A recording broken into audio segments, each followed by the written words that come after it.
streaming. All right. So Watch it be just 2 hours. We didn't do anything. right. Like, it's just, All right. I'm gonna play with Mario's face now. no, you. Oh, there. I was gonna say you just started the game. Actually, I'm gonna scoot you over. Oh, to okay. A little bit to your left, Cool. if you want to kind of straddle that cord. All right. Also, hi anybody who's already here. Hello. Sorry if we're not paying attention to you. I'm too busy gonna be touching Mario's face for probably not the whole stream. Like 90% of the stream. Yeah, 90% of the stream. As a kid, this just like, because as I said, I think this was my first game, but if I did play Game Boy first, then this just completely blew me away. Yeah, it took me. I didn't realize you could do this for a long time. Did you not? No, You just like not like the buttons, or? well, it says press start, and I am someone who follows instructions. So like, Gotcha. why I push anything guess. else? I guess. I'm like. I thought I was, and maybe I guess I'm not. So funny story, and I really hope I might tell this later in the chat, just because, or later in the stream, just because I'm not sure if. There's probably no one here right now. Yeah. So maybe I I'm should gonna wait. find out actually. I'm gonna Okay. just hop on. Yeah, you find out. The chat here. 'Cause I'm really, really, really just curious. Because it's funny. I used to think Mario was connected to Chuck E. Cheese somehow. Why? Well, for one thing, I'm pretty sure I walked into a Chuck E. Cheese at one point, and I saw the I'm gonna go ahead and start a new file. Oh, there are 9 people watching us right now. Oh heck yeah! Hi Hello, 9 people. How's it going? So anyway, tell them that story about Chuck E. Cheese. I walked into a Chuck E. Cheese, and I'm pretty sure at one point I saw a like a Nintendo Power, like I think it was the one with like that clay animation Mario. Yeah. Oh, like the first one, Maybe it is the first one. like Nintendo Power 1. I think it might be Nintendo Power 1. And so I saw that, and the Mario art style is very like Chuck E. Cheese took a very similar art style, like back in the 90s with some of the way Yeah. like kept like the circle of Chuck E. and everything. And then by the time too that I saw the chef, like I just thought maybe that was like a cousin of Mario or something. So I just kind of always assumed Mario and Chuck E. Cheese lived in the same universe. That's great. Yeah, it was really good. So every time I went to Chuck E. Cheese, Mario was kind of always on the mind. I was eating pizza and I was just like, Linguini Luigi, it's great. That is really weird. That's what my mom said too. She's like, this whole time you thought that Mario was connected to Chuck E. Cheese. My sister thought it was even stranger, so. Alright, Chow, you reached Princess Toadstool's castle via Warpipe. So when I started my playthrough of this recently, I didn't read any of the text, and I realized that the story is very important to me, so it was very important that I read this. Yeah. I like that the first thing it says to you is "Chow." Chow, as in like isn't that goodbye? Like I don't know. It's not a thing when this might be the only video game in which I've ever heard the word "chow" used. Well, what about Sonic? That's spelled different. I know it is. I had to give you crap about that though. Speaking of Sonic, are you enjoying Sonic Mania? Here's what I'll say about Sonic Mania. It is probably the best 2D Sonic game that's ever made. That's fair. I still have a lot of issues with it. That's yep. But I totally get that. It is much better than I expected it to be. So that is good. I think Good. whenever that game does something new, it's really good. Yes. Have you been playing it? Oh yes. Okay. So Yep, like I'm in Flying Battery Zone right now. Okay. So it's they'd have like those 3D like bonus levels where you get like the 3D ring and then it looks Yes. like a Sega Saturn game. That's really fun. And it's like they just, I mean, that's like influenced by stuff from, what was that, like Sonic CD or Sonic and Knuckles, one of the later ones. But yes. it's like a Sonic new, CD, I think is the one. Yep. But it uses like 3D graphics, but it uses 3D graphics that would run on a Saturn. So like they like made a new old thing. Yeah. And that's, I thought, really cool. And they do that in some other places where they'll use like 3D. Yeah, they have like the original like special zones, and then they've got I love this. Welcome, no one's home. Now scream. It's like somebody's clearly home, but that's okay.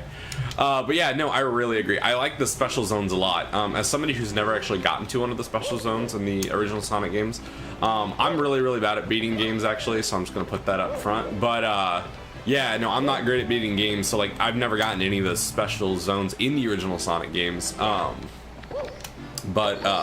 Yeah, no, I really like them in Sonic Mania. My favorite level so far in Sonic Mania by far is Studiopolis. That is really cool. That's the one with like all like the camera, like lights, camera, action sort of thing. I kind of forgot about that. Oh my goodness, I love the music in that. There's that big like scene that is what is it? There's that big like screen with Eggman's face on it that keeps like reverting in and out. I love that so much. Yeah, the one because we've been saying nice things about it. Here we go. So and this is like, so most of the levels in Sonic Mania are like remixes of levels from old Sonic games. Yes. And so there's a lot to pick from, right? You have like the entire 2D Sonic library to go off of. Mm-hmm. And for some reason, of all of that, they were like, you know what was good? Chemical Plant. Okay, like, yep, nope. That level, I totally. Hate it. So it's, because it's, so the worst part of Sonic, whether you like Sonic or not, I think we can all agree that underwater Sonic is a bad time. I hate it. And so Chemical Plant is like timed, stressful underwater Sonic, and it's the worst because they have like those rotating platformy cube things. Oh, yep. No, I was not. So I was Ah. I was playing the game before I went to work one day, and I was trying really hard to beat it, and I kept freaking dying, and I'm like, you know what? I was like, I don't have to do this. I was like, I can just, go back to Green Hill Zone and just play that for like more. Like, because I don't like that. And the problem is, the problem is that every single time you are trying to beat that level, you get squished in between those little blocks. I'm like, I hate that. Yeah, it's just, and it's slow. Like it goes against everything you want Sonic to be. And exactly. It's there's plenty that game does better than any other 2D Sonic, but why they chose to, I guess the music is great. That's true. But outside of the music and outside, I do like the loops that go under and over, but they also have those in other zones. So right. It's like, why would you include that? Maybe it's almost like, I mean, I think it is kind of like I think it's a level a lot of people remember, but I think that's because they all spent so much time there dying. Like, yes. Well, and it's like it's so much harder to get lives in that game than it is for like a Mario game or something. Like in a Mario game especially. Oh yeah, like if I wanted like to get like a bunch of lives in a Mario game, like they give you a way, like, oh, here's a way to get like 1,000 1-ups or whatever, and I'm like, oh cool, I'll just sit here and grind it because it takes like a few seconds. But if you want to grind lives in a Sonic game, it takes forever. When I kind of like, why do games still have lives? Like lives are an idea that are left over from like when we had like when you like to pay money to get more lives. Like there's no game design reason for like Sonic Mania to even have. I mean, it's like Donkey Kong Country Returns and Tropical Freeze. They took out lives. Like you just have as many lives as you want because you bought the game. Right. And I kind of wish they had done the same thing. You could buy lives at like Cranky Kong store, like the little balloons and stuff, and I'm like, that's great. I like that. Yeah, but it's By the way, I've been playing that recently too for the first time. Like, it's a great game. It's amazing. Are you playing Returns or Tropical Freeze? Returns. Okay. On 3DS. Okay. I love it. Have you played Tropical Freeze yet? I have not played Tropical Freeze. Okay. It is Tropical Freeze is like, in my opinion, the best 2D platformer since Mario 3. Ooh. I think it is amazing. I could see that. I'm very impressed with how Donkey Kong feels in that. So I think that's actually the first Donkey Kong game I've ever played. Really? I think so, yeah. Like you never played the old Donkey Kong Country games? I've played like Donkey Kong, and I think that's it. Sorry. My when I worked at Video Games Etc., my boss tried to get me to play Donkey Kong Country 2, and I played it for like 5 minutes and I called it quits. But no, I wasn't really into retro games as much then though, so I might enjoy it more now. But I like Returns a lot. Yeah, Returns is amazing. Yeah, it's one of the best feeling platforming games I've played. Like, so I also picked up Planet Robobot pretty recently, and I've been enjoying that. But I've been a lot more into platformers recently. But I had to pick up Donkey Kong because I was like, this just looks like it plays so good, and it really does. Like the weight that Donkey Kong has as a character is very, very satisfying. And just like the mechanic of just the mechanic of like pounding on the ground and everything. I love that. Yeah.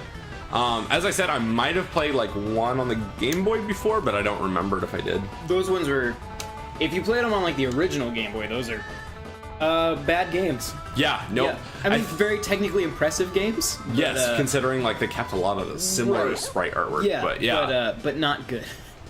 Yeah, no, it's not great. Super Waluigi Gamer agrees that water levels are the worst part of Sonic. 100%. So Waluigi Gamer. we can have agreement on that. No, and you know, it's sad too because it's like I really, really like Sonic, and like as stupid as this is gonna sound, I really do agree that he's a cool character. Yeah. Like, I mean, the whole like '90s, like I totally buy into the whole. Yeah, he's a '90s like super cool hedgehog, like whatever. Like I love that about him. But he, I just don't know why his games are so weird sometimes. His game, like the idea of a platformer based on speed as opposed to like jumping. Like Mario is a platformer based on jumping, right? Totally. Sonic is a platform based on speed. That's a really cool idea, but I don't think they've ever quite figured out how to actually implement it. Yeah. They got like the first Sonic the Hedgehog is a terrible game. The second one is better, but it still doesn't quite like it improves a lot on the first one. The first one is pretty much just a Mario game that they put faster levels into it. Yeah. And when I was playing that, I totally agree because like I recently started playing the original Sonic games within the last year or so, and I bought like that collection on DS or whatever, and it's a good collection, but like the first one, it just feels like it's trying to copy Mario with a fast character. Yeah, it's like they hadn't quite. It kind of feels. I made a video a long time ago where I said this, but it feels like they, like the level design team didn't know what the character design team was gonna do. Yeah. So like they made a Mario game, and then the character design team made a race car. Yes. And race cars aren't good at platforming. No, it's like if you put like a race car with like a very like small obstacle course or something. Yeah. It's like it's what happens here? Yeah. There is a way. I still and I get crap for this, but like. Sonic the Hedgehog, I think, could be a really good game. It just hasn't been yet. And I hope that one day it will be. I would love to, like, really like a Sonic game. I agree. I was like, so you're gonna not like me for this. This is probably gonna be the only, like, really weird... He just kicks me out of his house, no more stream. This is probably gonna be the only, like, this is probably the only thing you and me probably won't agree, I do agree with you now, but at the time I played Sonic 06, I liked it. Sonic 06? Sonic 06. Was this like when it came out? This is when it came out. Okay. I want to say I was like 10. Okay. So, and I liked it. What system were you playing it on? PS3 or 360? 360. Okay. I think. That is better than the PS3. Okay, that's the load good. times are slightly better. The other reason I might like it is because the guy at GameStop gave me a free Sonic plush. Oh, so that would do it. There is a chance of that. I can't confirm or deny it. All I know though is I really like. Another thing too, I was really into Kingdom Hearts around the same time that Sonic 06 came out. So I was really into melodrama. Yeah. and so Sonic 06. I mean, you got a nice little romance going on between the human character and, the Sonic character, and I was like, okay, yeah, I buy it. I was like, I've been watching Mickey, Donald, and Goofy and Sora for like the last however 70 hours of my gameplay time, so I was like, sure. I was like, I'm into melodrama right now, and so I just, I don't know. Yeah. That's, well, I mean, so to be fair, and you're, so let's see, you're like 4 years younger than me. So, because we were talking before we started about like when we like what our early gaming memories were and like what kind of like the first games we played in various franchises and stuff like that. And so I will say that like probably a similar experience for me when Sonic Adventure came out. I thought it was pretty great. Like I really liked that game. Looking back on it now, that game is terrible. Like. And a lot of people have a lot of nostalgia for it, and like I totally get it because I have tons of nostalgia for it. Good job, you did it. Thank you. I almost died too, trying to do it. But like it's so bad, and it's pretty much the same as Sonic 06, but with better loading times. Yeah, no, I feel that. And like, I don't think I was watching Game Grumps the other day play Sonic Unleashed. I was watching the Sonic Unleashed gameplay, and I actually always thought Sonic Unleashed looked pretty cool because I'm really into werewolves. But then I watched the first level of that game, and I was like, you know what? I was wrong. This doesn't look very good. You know, I played like a little bit of the 360 version of that game, and I will say, graphically, it is quite nice. Yeah. I can't say anything for the gameplay because I didn't really get that far, but graphically, it looks very good. Yeah, no, it doesn't look that bad graphically. Like, I don't know. Sonic is one of those things where I'm like, I definitely don't think I dislike him. I want to like his games more than I do. Like, because for a while I thought I liked Sonic games better than Mario because it had been so long since I played a Mario game. Then I got back into playing Mario. I put on Mario 64. I was like, oh no, never mind. Mario's better. Like, didn't even have to question it. And even, I mean, like Mario 64, like, so you have to make this distinction when you're talking to the internet. Mario 64 is an incredibly important game. Extremely. And very, like, for the time that it came out, is revolutionary. It changed a lot of stuff about games. From a modern context, there are things that could be improved, but obviously we're looking at a game from 1990 whatever. 1996. Okay. Yep. Yeah. The year I was born. So I don't really remember what I was talking about or where I was going with this comment. Yeah, it was extremely important. Right. But even, that's what I was gonna say. So even as, like, somewhat, like, where areas of this game are kind of dated now, it still has an incredible level of polish that allows it to, like, even if there are parts that are dated, it's still very, very good and playable. Like, yes, I agree. It's the same way I feel like Ocarina of Time. Like, Ocarina of Time has been improved upon in every way by Zelda games that came after it. Like, it's not objectively, I would say, the best Zelda game, but it is maybe, like, the most important. Yes, but, I agree with that. Squished. I did get squished. Though Breath of the Wild may wind up being as important or more important as Ocarina of Time.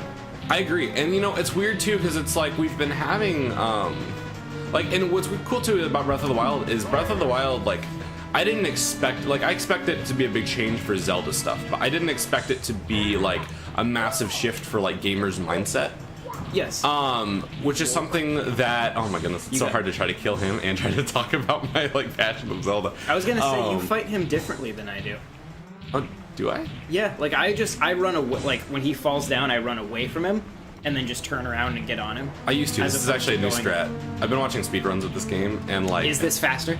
It seems fast. It is faster if you can do it right. I think I'm just, like, glitched into him right now. Like, normally, yeah, that's normally how I do it. But yeah, no, I was watching speedruns of this, and I got very impressed with... Oh, yeah! That was scary. Yeah, no, crushed again. You got it. But yeah, no, I used to do it the other way, but ever since I watched that speedrun, I'm like, you know, I'm just gonna try crawling in underneath them.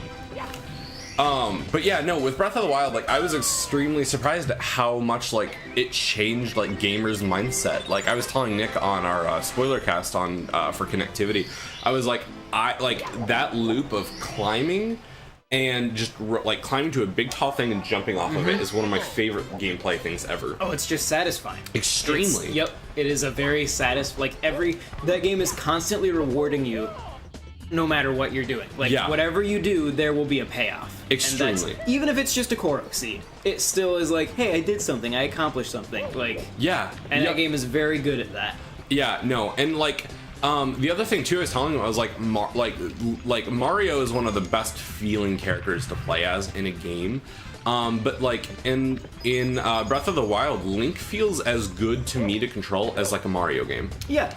Which is crazy because it's like I've never played, like, I played Zelda games and I'm like, oh my gosh, yeah, I love the way the character plays, but it always has felt kind of samey for about the last 20 years, and then like with Breath of the Wild I start playing and I'm like, feels more like a Mario character. Maybe it's just because he's got a jump button, but like he's much more. And they kind of started this. Well, I guess they started with Twilight Princess and then shifted and did it again, but in a different way with Skyward Sword. But they have done a lot like to increase his like mobility. Like in Twilight Princess, they introduced the idea of being able to swing your sword while you were moving, which, oh my gosh, thank you. I love that. And then they took it out for Skyward Sword, which I'd never, even with the motion controls, I don't understand why you would do that. But in Skyward Sword, they added the sprint button, so like that was cool. And even like in Skyward Sword, you could like when you saw if there was like a wall, you could sprint into it and run up it a ways, which like obviously was leading toward Breath of the Wild. And then, camera.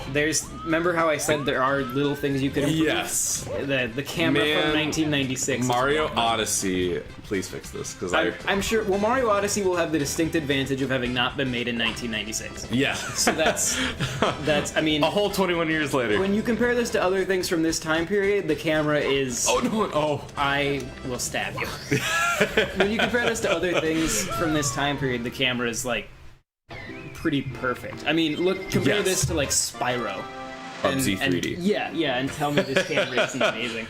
At least like Nintendo was smart about how they just kind of have it like track Mario, like, and I do love the whole idea that like they kind of acknowledge that the camera's not always going to be great, because like even in like the opening scene with Lakitu like flying, like he does the thing where he like bumps into the bridge and then he just goes and underneath it. I'm like, okay, cool. So they show that the camera's not going to be perfect in the opening cutscene. I like that they made him I don't remember who pointed this out, but the idea of making Lakitu, because obviously this game came out in a period where like 3D platformers not a thing that exist. So like the idea of having a controllable camera, and they just had it be so the camera was a character. Yeah. And so to like make the player understand what they're doing, it's like you're not controlling the camera, you're controlling another, like there's a character. Yeah. You can move them with these directional buttons. It's so smart. And it's like it's just a little thing to like get gamers who wouldn't be used to that at this point, which to like if you're a younger person watching this stream, you have no idea how confusing that was. Oh my goodness. But yeah, because like it's a brilliant idea. I remember like in just the shape of the N64 controller, like it can be very confusing. Like it's the most confusing controller that Nintendo has ever made in terms of like, okay, what buttons do I press to do what? Like if I give like the Wii controller to my mom, like she's gonna know what to do. But if I give like the N64 controller to to my mom, like okay, so how do I play this? Like I have no clue. Like the Wii U was so understandable, the NES, the SNES, like even the Switch like Joy-Cons. Like we were playing like Mario Kart the other night. My mom was like, "Okay, I know what to do. I press like two buttons to control like Mario's kart, and then like I do this to drift." Whereas like if I give her like this controller, she's like, "How do I hold this?" Yeah. By the way, going back to that, what's the Waluigi's man's name? Again, on this chat. That Waluigi man. That Waluigi man. I don't know if you have listened, sir or madam. Super Waluigi. Super Waluigi gamer. Two things. A, I love you.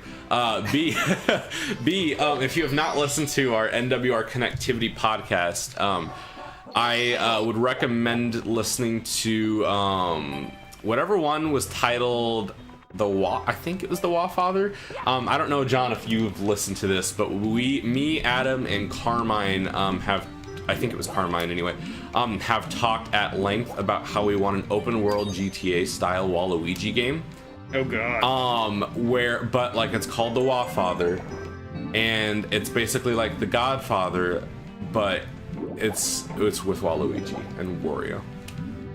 We would like that very much. Please Nintendo. But yes, we were talking about that. Like part of it came out as a joke, but then I found a picture of Waluigi holding a gun that he was in a tuxedo and he looked like Bomb. And so after seeing that picture, I was like, no, it can happen. If there's fan art of it, I would like it, please. Nice. Somebody in the chat was saying that it was the stream was lagging, but it looks okay. I'm gonna run into the other room and check the stream health. Okay. You entertain the people, Kelton. Hi, people. Do like a dance. Hey. Wait, do we have a camera on?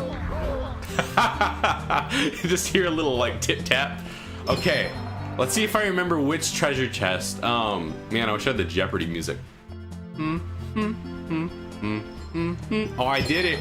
I got the right one. I think it's this one, and then yeah, no joy buzzer for Mario today. Oh, mid-air jump. Sweet! I caught that in mid-air. Hey, stream, by the way, a funny story. When I was watching those speed runs of this, when I tried playing it recently, I tried doing it, and I was like, this was the first time I had played Mario 64 in, a long time. I don't know how long. I don't think it was 10 years, but it might have been. And I tried doing the speed run after watching it, and I died like more times in Womp's Fortress than admittedly than I would like to tell you. I can't speak right now. Sorry, I'm swimming. Chocolatis says, do you guys read comments? Never. Absolutely not. What's a comment? Never do I ever. Okay, so it seems to be better now. It was being rough for a little bit there. Gotcha. But it seems okay. I am streaming from, this is the first time I've streamed from this, I just got a new computer, which is better than my old computer, but I haven't streamed from it yet. And so, like, none of my, like, I don't have any of my, like, setup kind of figured out. So, if anything about this stream is rough or uncomfortable, scream at us. And I'm sorry. Scream at us and we will apologize profusely. Yeah.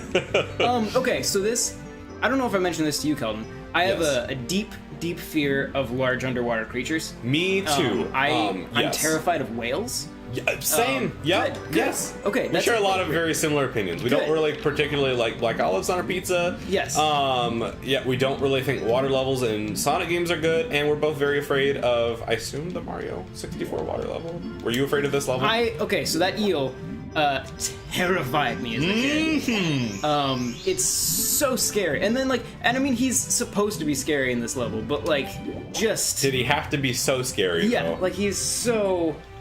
I had nightmares about him. Oof.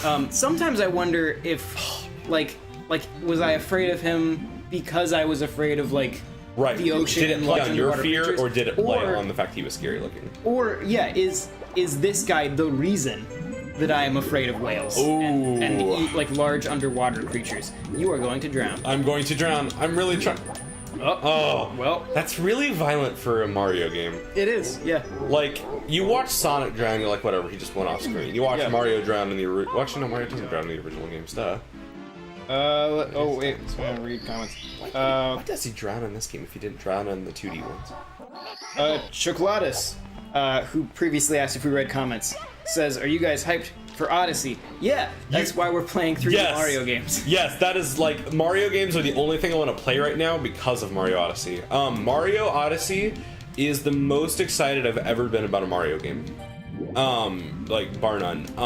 I never played, so we'll be playing Sunshine a little bit later, but 64 is my favorite Mario game.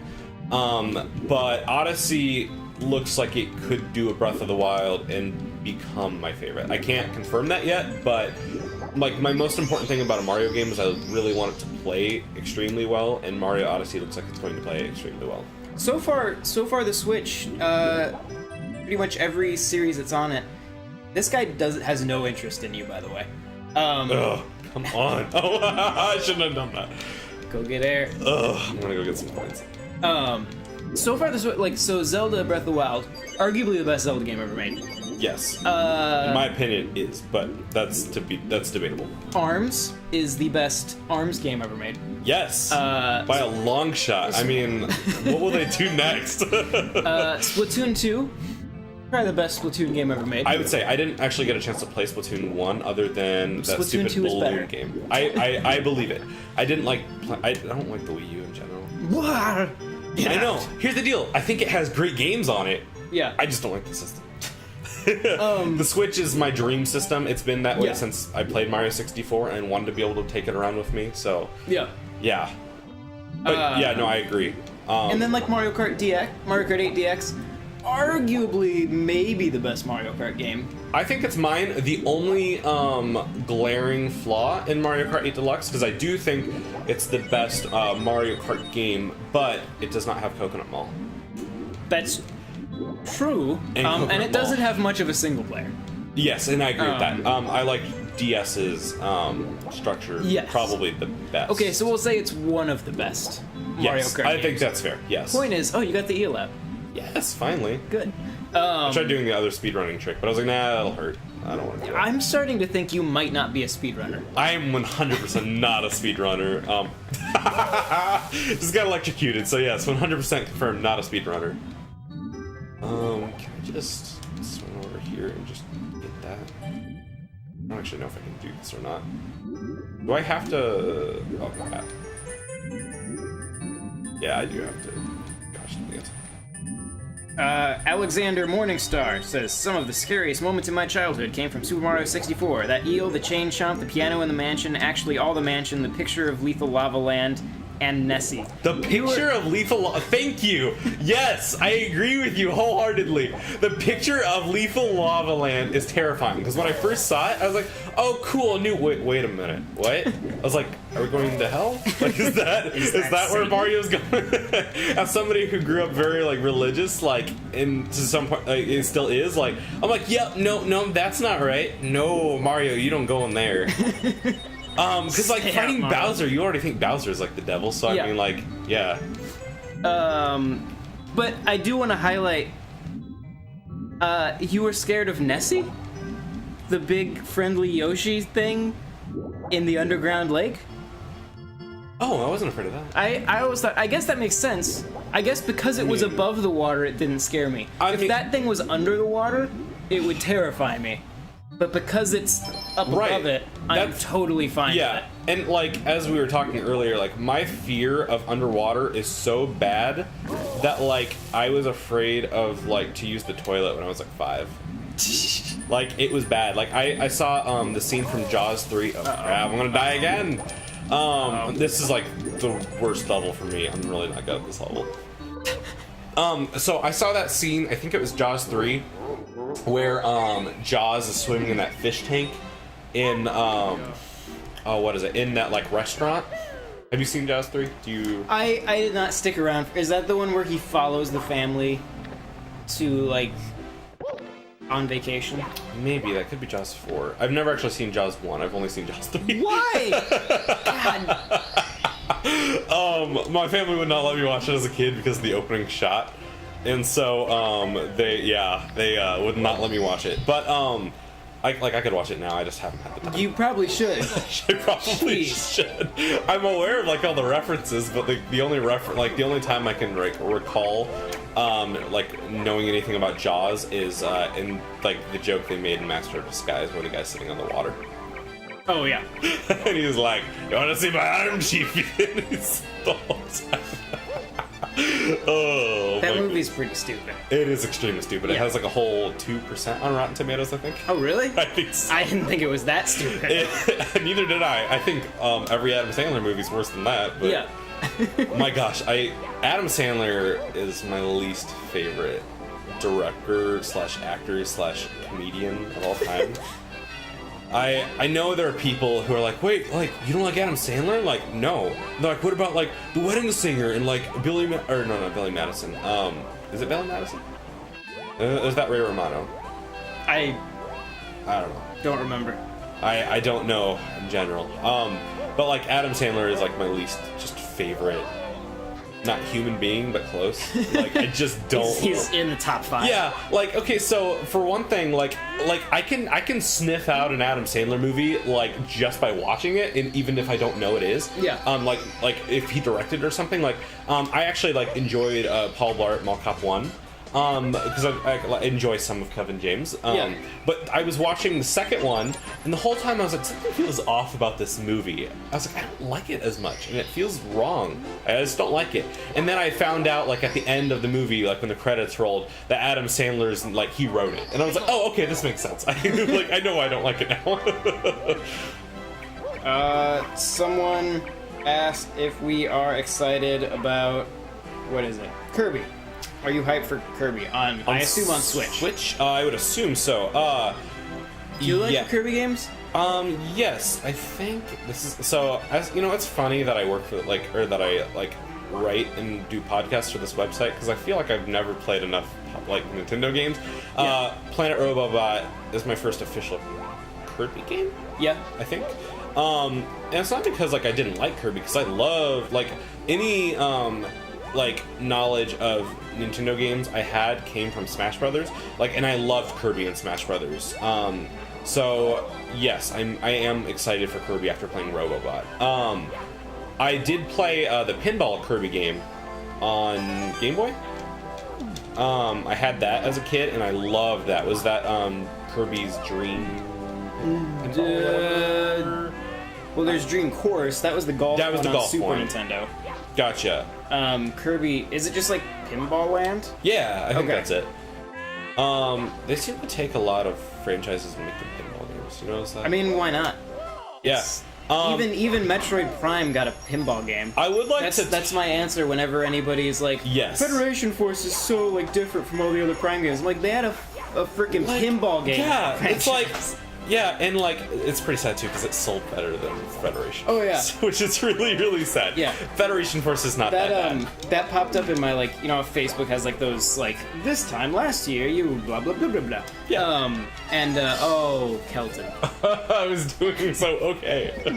But yeah, and so in like my Facebook memories, it popped up like my, I guess I just posted the review of Federation Force last year. And I was like, oh, there's probably like nobody still playing that.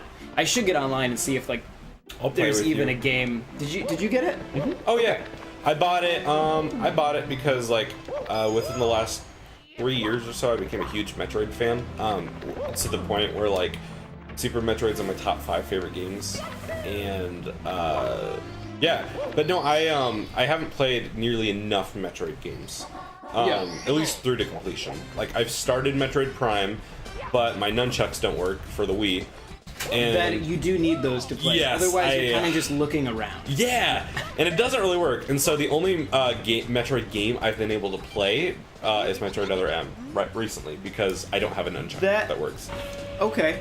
What did you think? I don't hate it. Okay.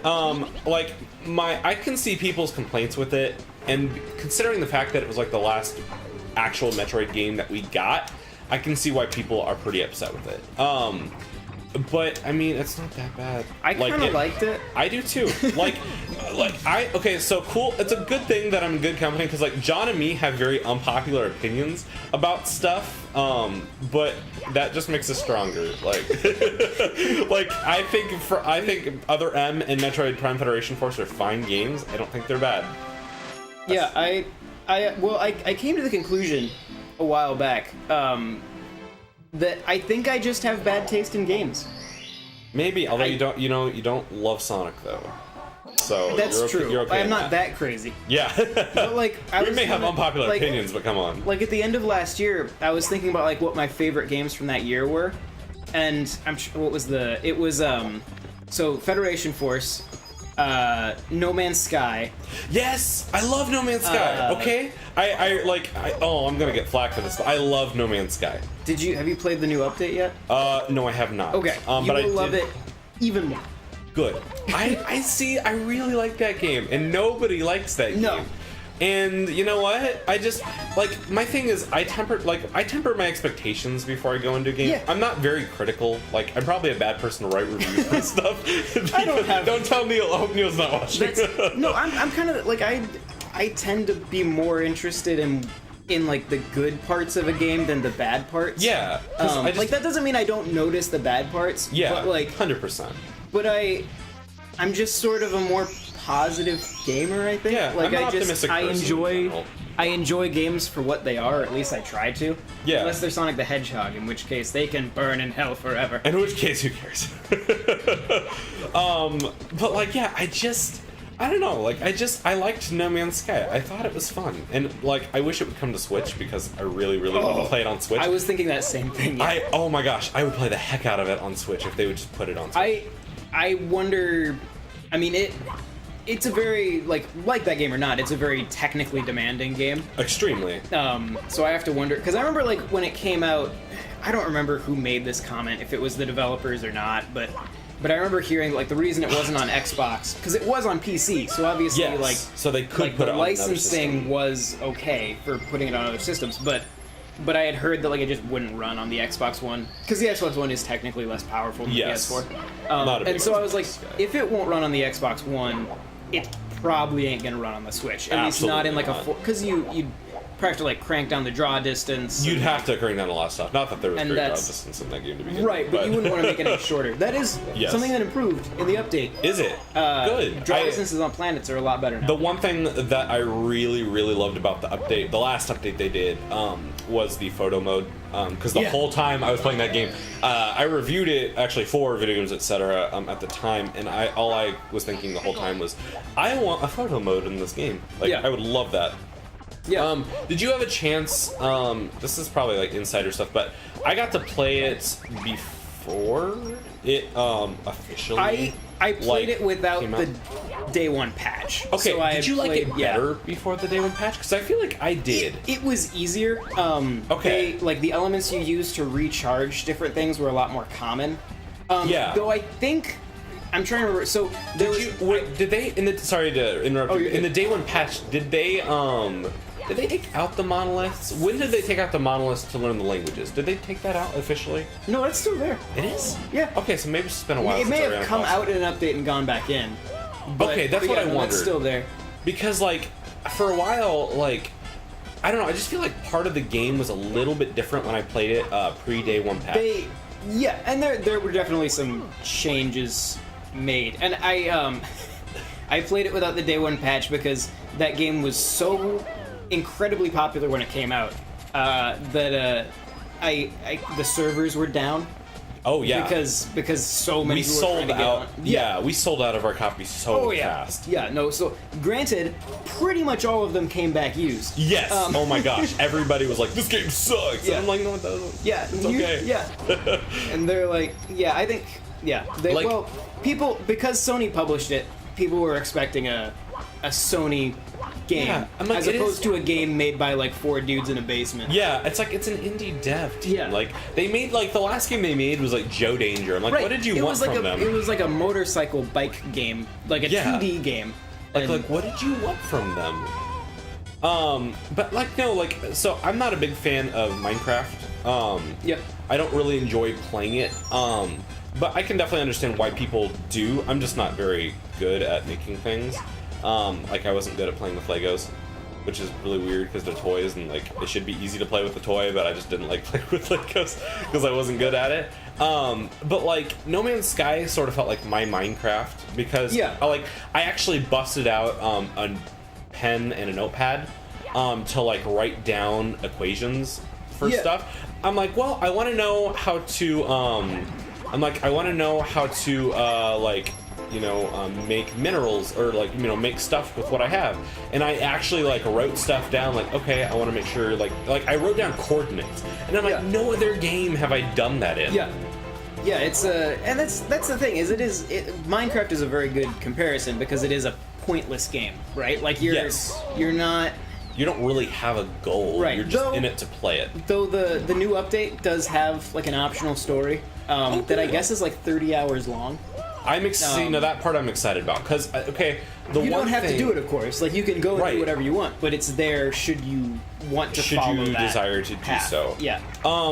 So there was actually a story, like sort of a story, in the original No Man's Sky, but like I played it with. Did you get to an Atlas station? Oh yeah, okay. I've put a lot of time into that game. Good. Yeah. No. And I haven't put enough, but I've put in like at least 20 hours or so, like enough to have a good, decent opinion on it. But like I thought that like the Atlas stations were really cool. Yeah. Like the first time you go in, and granted it might just be another station, but like when you get the Atlas pass for the first time, it unlocks new ways to like upgrade or like new ways to go like when you're in a space station, you can actually get in like locked rooms, and it gives you more like materials and stuff. And I just really, really thought that added like a cool story element to it, because like there are little bits and pieces of the game like leading you along this path for story, along the whole way, and I don't know, I really liked it. Yeah, no, it's people don't give it enough of a shot. I would definitely, now you can get it used for like what, $16? Yeah, it's super cheap. And I think even brand new, it's probably like $20 if you. And it is now the game that it would have been had Sony not rushed it out before it was done. Yes, I agree. There was stuff on some things that needed to be fixed. Yeah, and so like the biggest thing. If you thought the original one looked cool and then were disappointed that like some of the features weren't there when it came out, you should play it now, because all of that stuff, as of this update, everything they talked about early on is now in the game. Yes. See, and like the other thing too that I was confused about is why people were saying that Sean Murray lied. Like, what did he lie about? Because I watched, like, we had when I was at Video Game Center, we had those dev diaries playing the entire way. I know, because I put them there. Thank you for that. Yes, it was John who did it. I got a man on the inside. Because I watched them all the time, and like at no point did he ever say anything was going to be in the game that wasn't in the game that I remember anyway. So this is not what I expected to be talking about while playing Mario 64, but let's do it. Yes. Sorry, stream, if you don't like it. I hope you do. I mean, I hope we're engaging and fun, but you can just turn us down and just watch Mario 64 if you want to. Yes, I'm doing okay, I think. But, so, all those interviews with, like, IGN, they did, like, the IGN first thing, were from before Sony stepped in to publish the game. It was just an indie game, and so it was made by this indie developer with no PR team, right? And that's crucial. So you have Sean Murray saying, yeah, I'd like to do like multiplayer, I'd like to have this stuff in the game. Like, he's saying features that he wants to put in the game. Yes. A game that's not done yet. So everybody took that as like promises of things that are going to be in a game. Like, which is, I mean, even if it wasn't like an indie developer with no PR team, that's not how that works. Like, no, that is not. But you know, fair enough, whatever. So then, Hello Games' office flooded, and they lost the entire game, and had to start over from scratch. Like, recode the entire thing, redo the whole algorithm, all of that. Like, that I did not know. Yeah, so that's crazy. That set them back a long way. And at some point during that period, Sony steps in and is like, hey, this game looks awesome, we would like to publish it. Which, on the one hand, is awesome, because that's probably why it got a physical release, and wasn't just a download game. Which I really appreciate. Right. I bought that limited edition. Me too. But on the other hand, they were behind because of this flooding and stuff, and because they're like a very small studio doing this incredibly ambitious game. Yeah, they're an indie dev. It's like, I don't know what people were expecting. Right. But Sony wants it out by this date. And so the game isn't done, but they have to release it because their publisher says it needs to be out. So they released the game unfinished, not necessarily unfinished, but it doesn't have all the features they wanted to put into the game.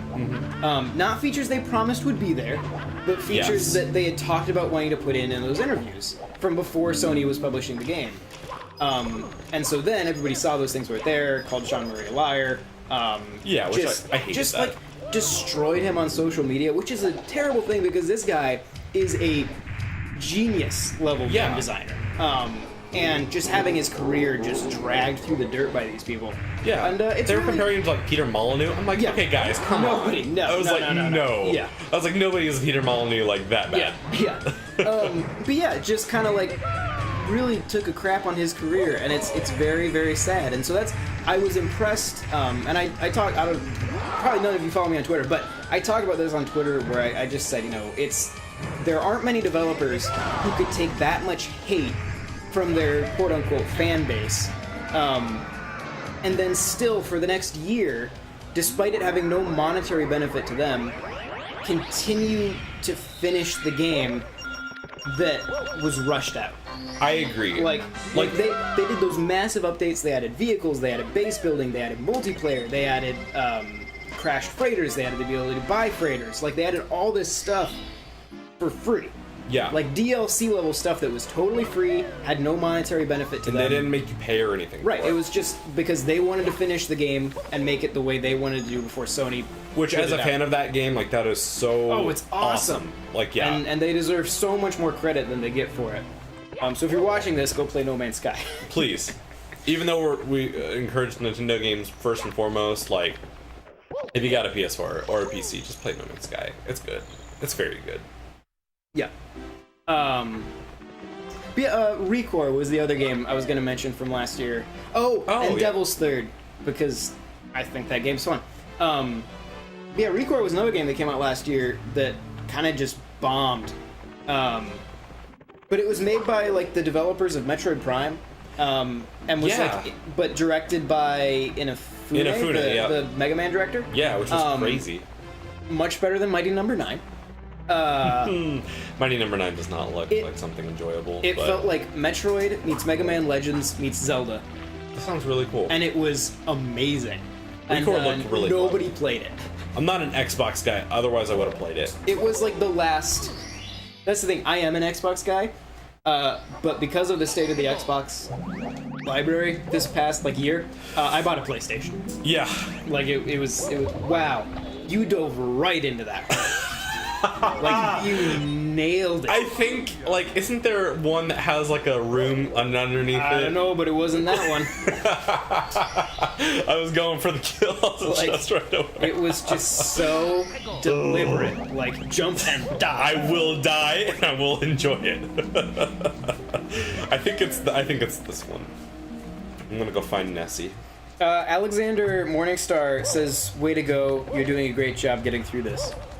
So, I don't think any of those... I hope you're being sarcastic, because if so, that makes me just laugh. Well, there is some... I mean, that was a minute ago, and there is some delay on the stream, so he probably hadn't seen you dive into that hole yet. Oh, okay. He said that you're doing great. He'll probably... that comment will probably get deleted here in a minute when he sees you dive into that hole. By the way, Alexander, I love your last name. Morningstar is a very, very cool name. It is a cool name.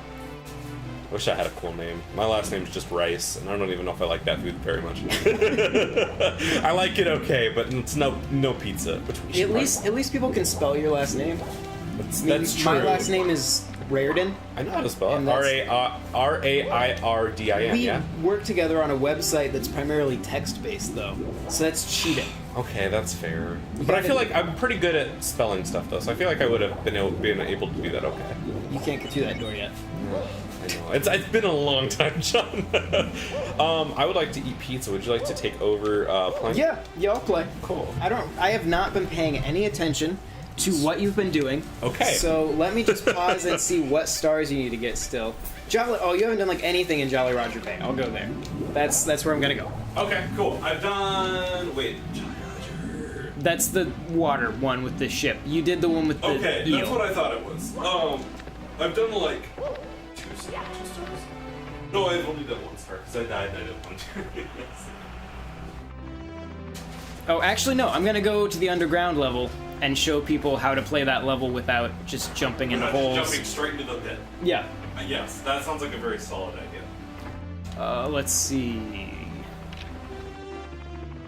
Oh, there's a lot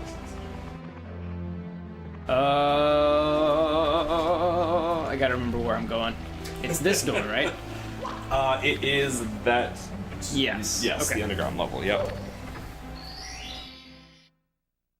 Okay, swimming these... Okay, so we're gonna get to this guy, but we're not gonna dive into a hole. We're just gonna go there like a normal person would. Because that's how we play games. Whoop, nope, I'm gonna dive into a hole. Hang on. We're fine, everything's fine, there we go. There we go, he's better at this. To do the, to get into the chat, do I just go on? You can just, if you just go on the video, I mean, you don't have to sign in as NWR or anything, you can just be Kelton. Okay. Or whoever you're signed in as on your phone.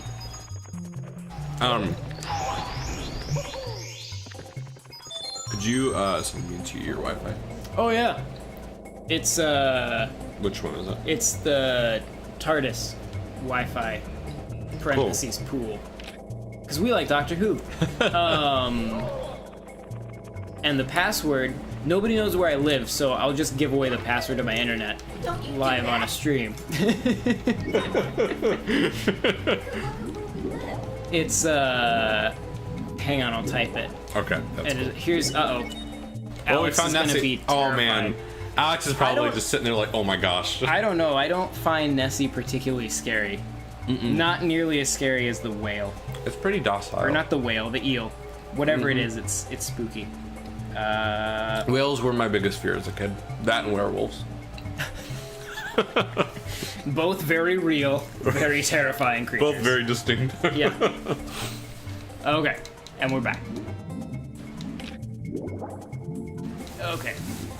Come here, Nessie. Frame rate really struggles when... Oh, I just jumped off of Nessie accidentally.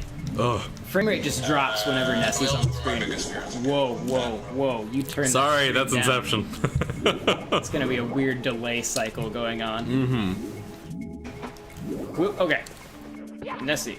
Watch out for Nessie, she'll get you, he says. You have the camera set to be, like, so close. You crazy person. Yeah, how do I... here we go. Here we go. There we go. I didn't know I had it set so close. Yeah, you're a crazy monster person. Okay, onto the head. Oh. Away we go. He said his comment about me doing good was for Bowser. Oh, okay. Cool, I did think I did okay in that fight. Fun story about that fight. I didn't know how to beat Bowser for like a year until my cousin came over and told me you grab the tail. Oh yeah? Mm-hmm. So you would just like run around Bowser. Yeah, I'm like, well, I don't know how to kill him. And I would like jump into the bombs and I'm like, I don't know. This must be it. This will clearly this do is it. how you beat him. And my cousin came over and she was watching me play on 64. She goes, oh yeah, I know how you beat Bowser. I was like, what? I was like, how do you do it? And she's like, oh, you just grab his tail and swing him around. I'm like, how do you know this? Like, you don't even play games. I'm pretty sure it is if you sit on the title screen for long enough. I think it shows you that fight. Oh, yeah, it does, doesn't it? Dang it. Alexander Morningstar says you deliberately went to Nessie. I was about 7 when I found her. I really don't know why I was afraid. Oh no. Oh, get out of there. I can understand that. I mean, like anything that I was not aware of is kind of what scares me. Like giant underground lake dinosaurs. Yeah, I mean, like, yeah, that's, I mean, yeah. It could just be like a Jurassic Park thing. Like, I don't know. Dinosaurs are kind of scary. Unless they're, wait, what's the guy's name from Star Fox Adventures? Prince Tricky? Mm-hmm. He's a little scary. Mm-hmm. He's a little messed up. I don't know if I like Prince Tricky that much. You know what I just realized about this game? It doesn't have like a immediately center the camera behind your character button.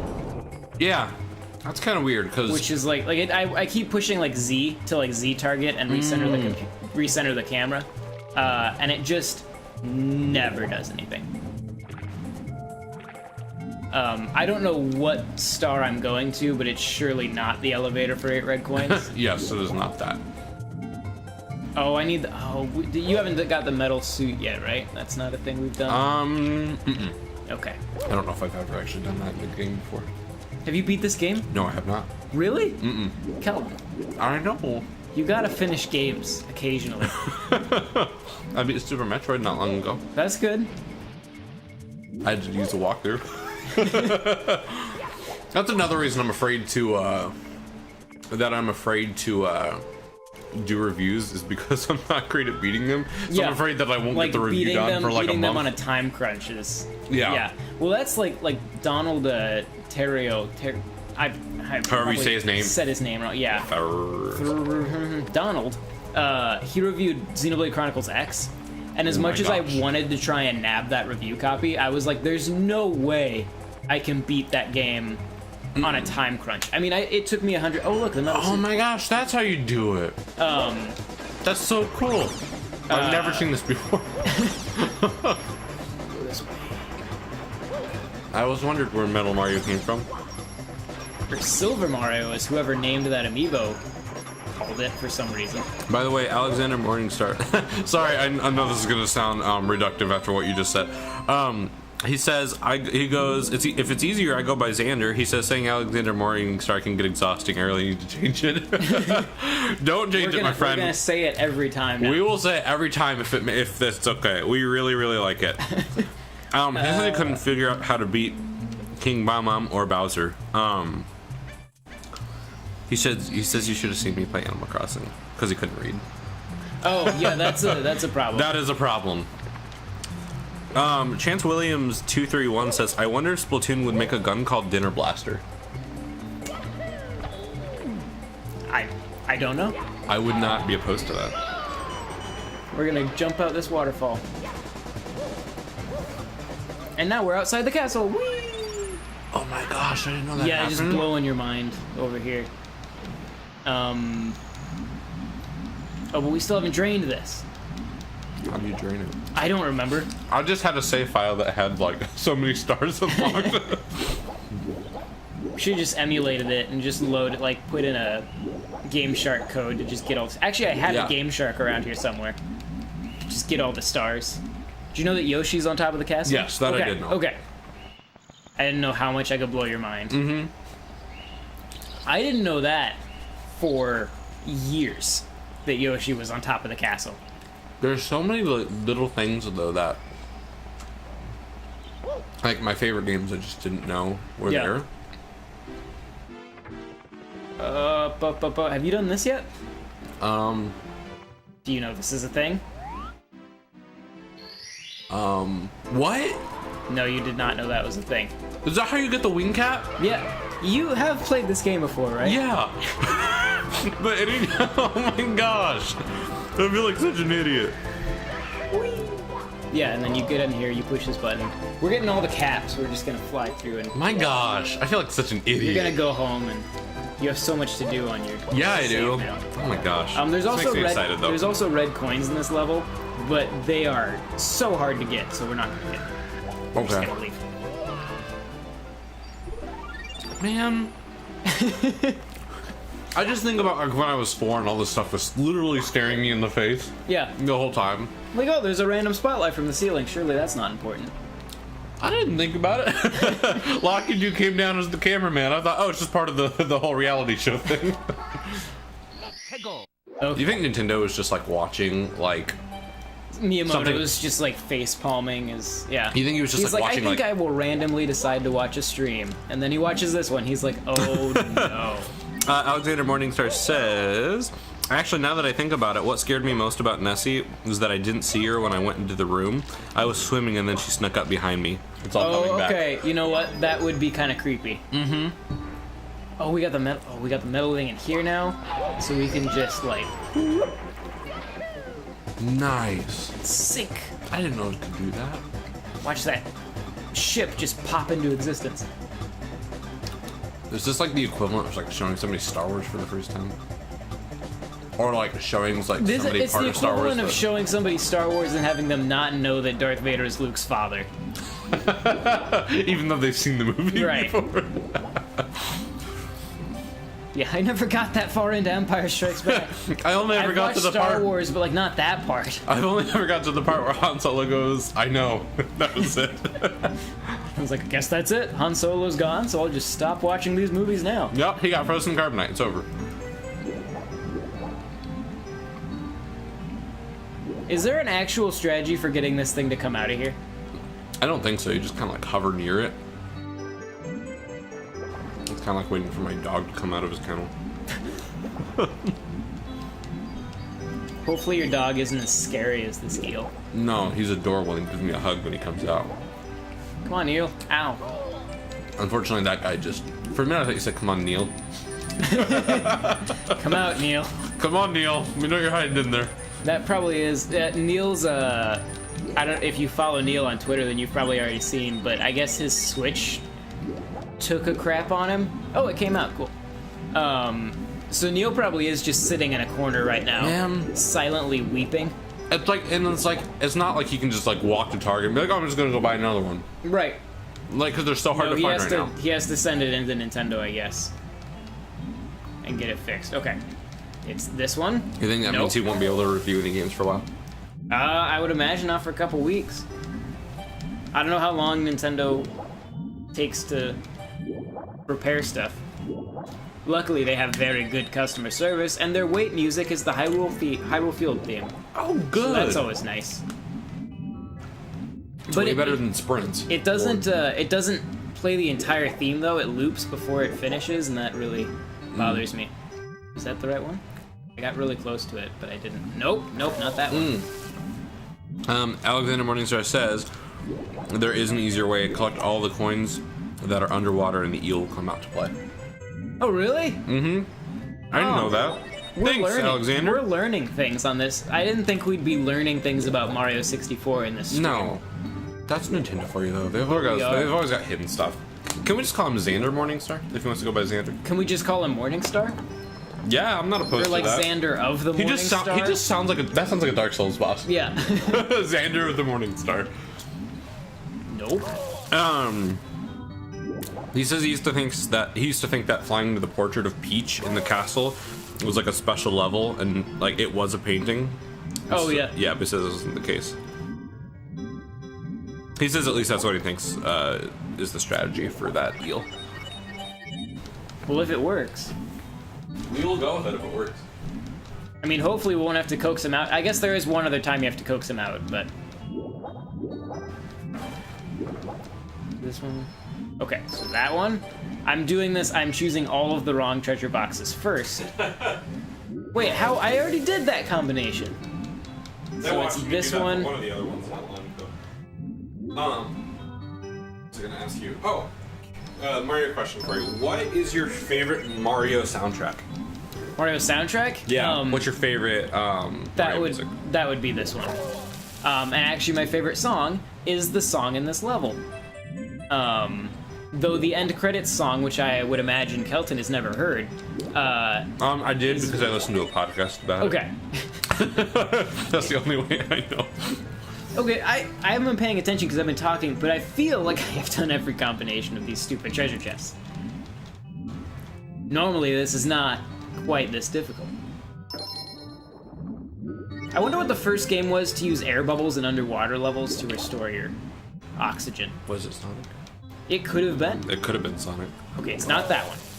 Mm-hmm. Is it this one? And then the one to the right? I think it's this one. I tried that one, I think.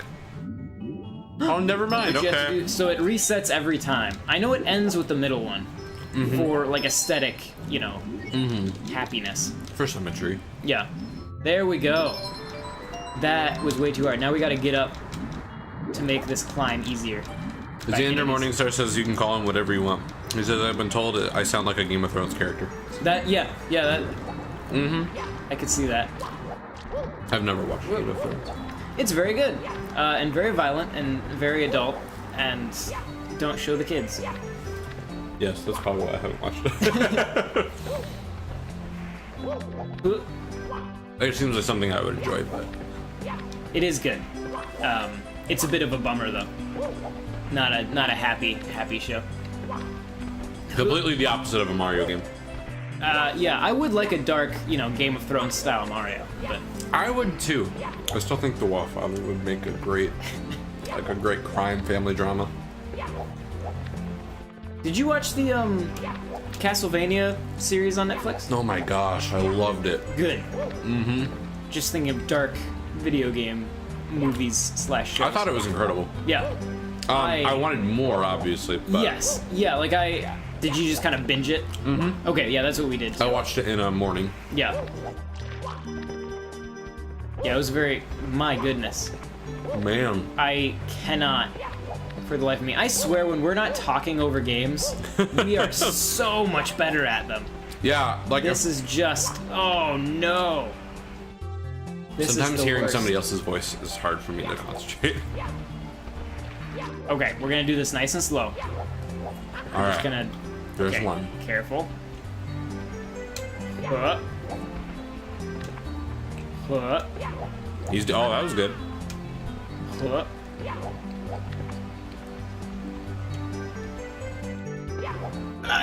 Mario. Oh, Xander has let us down. Maybe. Just kidding. He says I might have lied about the coin thing, gents. He says I recall that being the strategy, or at least something happens when you collect the underwater coins. But a Google search seems to disagree with me. Well, you know what, Xander? We will disagree with the Google search and just believe you, because we think that's more reliable. But if you're lying to us, so help me God. May the wrath of the blue Koopa come down upon you. Okay, that was like the most I've ever struggled with a star. Mario 64, I think. Was just to get that. Yeah, I was gonna say, I don't even think I had. No. Alright. Back in. I remember how many stars it is for the second Bowser. I think it's 30. Oh, I don't know if we'll get to the second Bowser before we switch to Mario Sunshine. I don't think so. Oh, and that's the other thing. I found out. Kelton probably already knew this. But Kelton hasn't played Mario Sunshine before.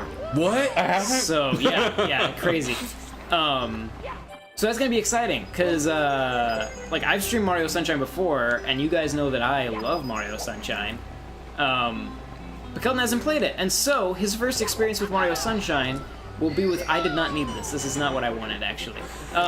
His first experience with Mario Sunshine will be with somebody who likes Mario Sunshine, so I can make sure he's predisposed to agree with me on Mario Sunshine, as opposed to many on the internet who actively... Oh, dear. Okay, we're fine. Everything's fine.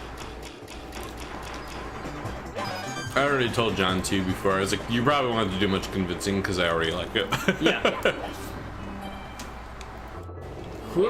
Just bounce right off of that. Get up there. There we go. And that one. I missed all the other red coins, though. So we got those ones. Now we gotta go back down. Xander says the worst we could do to him is send him back to Nessie. We might have to go back to Nessie. He sounds like it triggered, man. There's one. I think a lot of them are in the clams. Mm-hmm. I don't remember. Yep. This, for some reason, that's just where that's where you keep your red coins. Mm-hmm. And a shell. What? That you can't use. That's really stupid. It's just really a troll move on Nintendo's part. Yeah, it is. How about you? Yes. Okay, and I think there's one up at the top of this. Yes. Just like them game designers. Where is the last one? So, what do you think is the most atrocious Mario 64 ripoff? Sonic Adventure?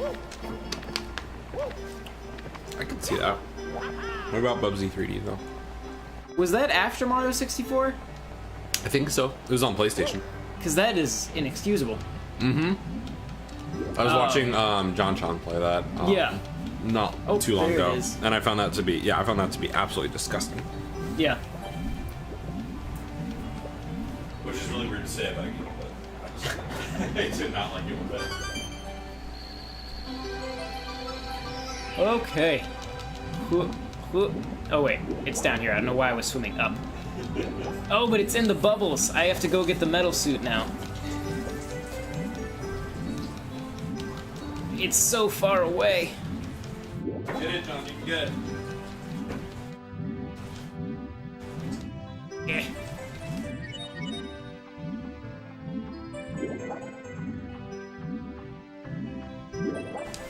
Huh.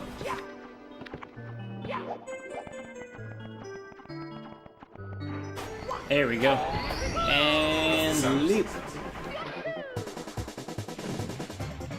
So, question for you then. Is your favorite Mario game something?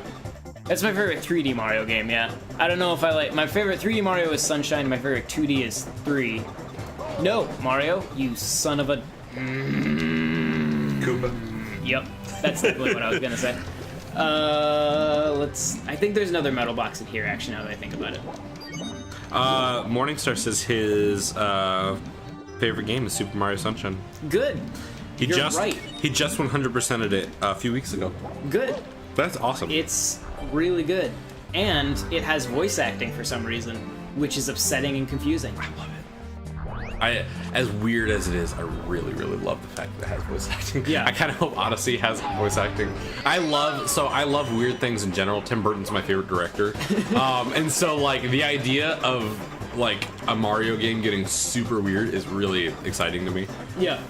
The Mario Odyssey does have, like, normal humans, which kind of implies that Mario isn't a human. Oh. That's because, true. Like, he doesn't look like the humans. Yeah. So, like, what... Like, if that's a human, then what is Mario? What is Mario but a plumber? I always love, in these high score screens, how it manages to pause right as Mario is mid-blink. I know. So he just looks sleepy. That he looks like he's been blazing it. Yeah. Like, he just looks like, man, 420 stars instead of 120. What? Okay. John and I have the same favorite Mario titles, Morningstar says. Woohoo! Heck That's yeah. good. Technically, I will too, I think. You're dedicated to loving Super Mario Sunshine. Completely. It'll be really disappointing if we boot it up and you're just like, this is terrible. This is the worst game I've ever played. I hate this game. Did you do the slide level yet? Yes, I have. I have not done it on the stream, but oh, yes, okay. I was gonna say, well, the door is still locked, Kelton, so I think I caught you in a lie. He says Pac-Man World 3 was a rough 3D platformer for me. Love 2, though. That is a weirdly good game. Have you played Pac-Man World 2? I have not. Have I played 2? Which one did I play? I think I played 1. Because Pac-Man World 2 is just like a 3D platformer that was really like just stylistically nice. Yeah. It felt good to play. What was? I assume. I think I played the first one. Yeah. Was that the one on which one was either of them on the PS1 or were they all on PS2? I know World 2 was definitely on PS2. I don't remember what the first because one was if World 2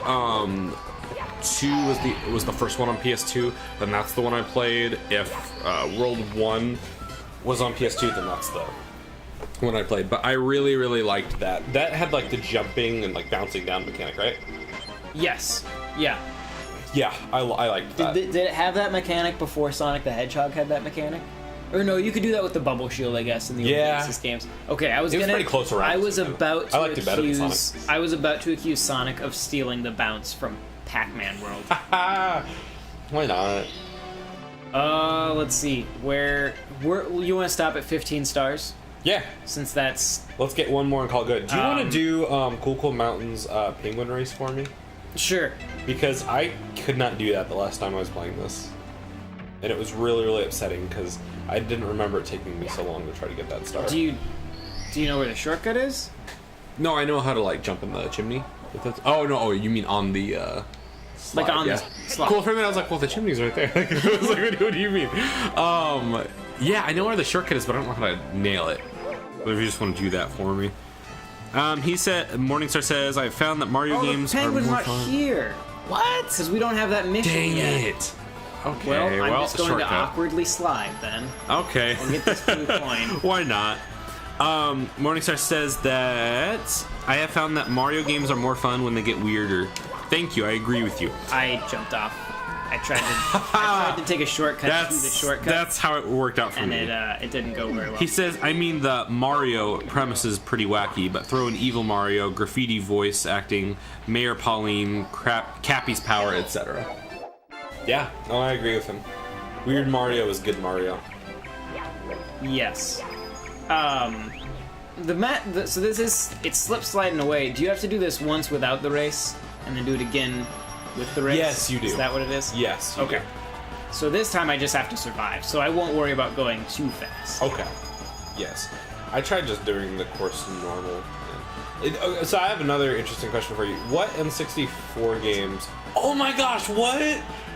I didn't know that was there. Okay, so you didn't know about the shortcut. No, I didn't. No, I didn't. Is that how you beat the penguin? It's a really easy way to beat the penguin, yeah. Dang it, man. The whole time. Did I need to be up there? Or no, it gives me the start here, yeah. Nice. Okay. Well, that's... Okay, cool. That's what... There's like a row of coins leading into the wall. I didn't know that's why they were like that. The coins, okay. And then you get the shortcut. What N64 game do you look back on? Like, did you enjoy a lot as a kid, but you look back on, you think you recognize it was just terrible? I was about, when you said what N64 game, I was about to just instinctively say Star Fox 64, so I had a glad feeling. I didn't. And then Battlezone: Rise of the Black Dogs. Is that a... That's a game that, like, I think, like, I played and my brother played and, like, my friends played because I had it. It's terrible. It was a first-person tank sim that was also a real-time strategy game that was for the PC and used, like, the whole keyboard. Oh. But then they, like, ported it to an N64 controller, and it's very ambitious and sucks real bad. But I love it. Has great music. Really good soundtrack. That's cool. So that's 15 stars. Nice. Should we switch to Mario Sunshine? Yes, I think we should. If I was smart, I would have hooked up the GameCube before we started streaming so that I could just, like, hit a switch. Henry Kemblowski, I believe that's how you say his name, says hi, and then he says, can you say, yo, can I pinch your shrimps? Well, you just did. There you go. How you like that, Henry? Like, way to satisfy the audience. Should I try doing it in a Mario voice? You can. I'm gonna go grab the GameCube. Okay, you do that. So, like, the audience is in your hands. Henry, yo, can I pinch your shrimps? Let's see here. Morningstar also says, I won't be able to stick around much longer, but I'll watch you finish the stream out. You gents have been a blast to chat with. Thank you very much, Xander. Xander of the Morningstar. Yes, Xander of the Morningstar. We really, really enjoyed chatting with you as well. And your name. Yes, especially your name.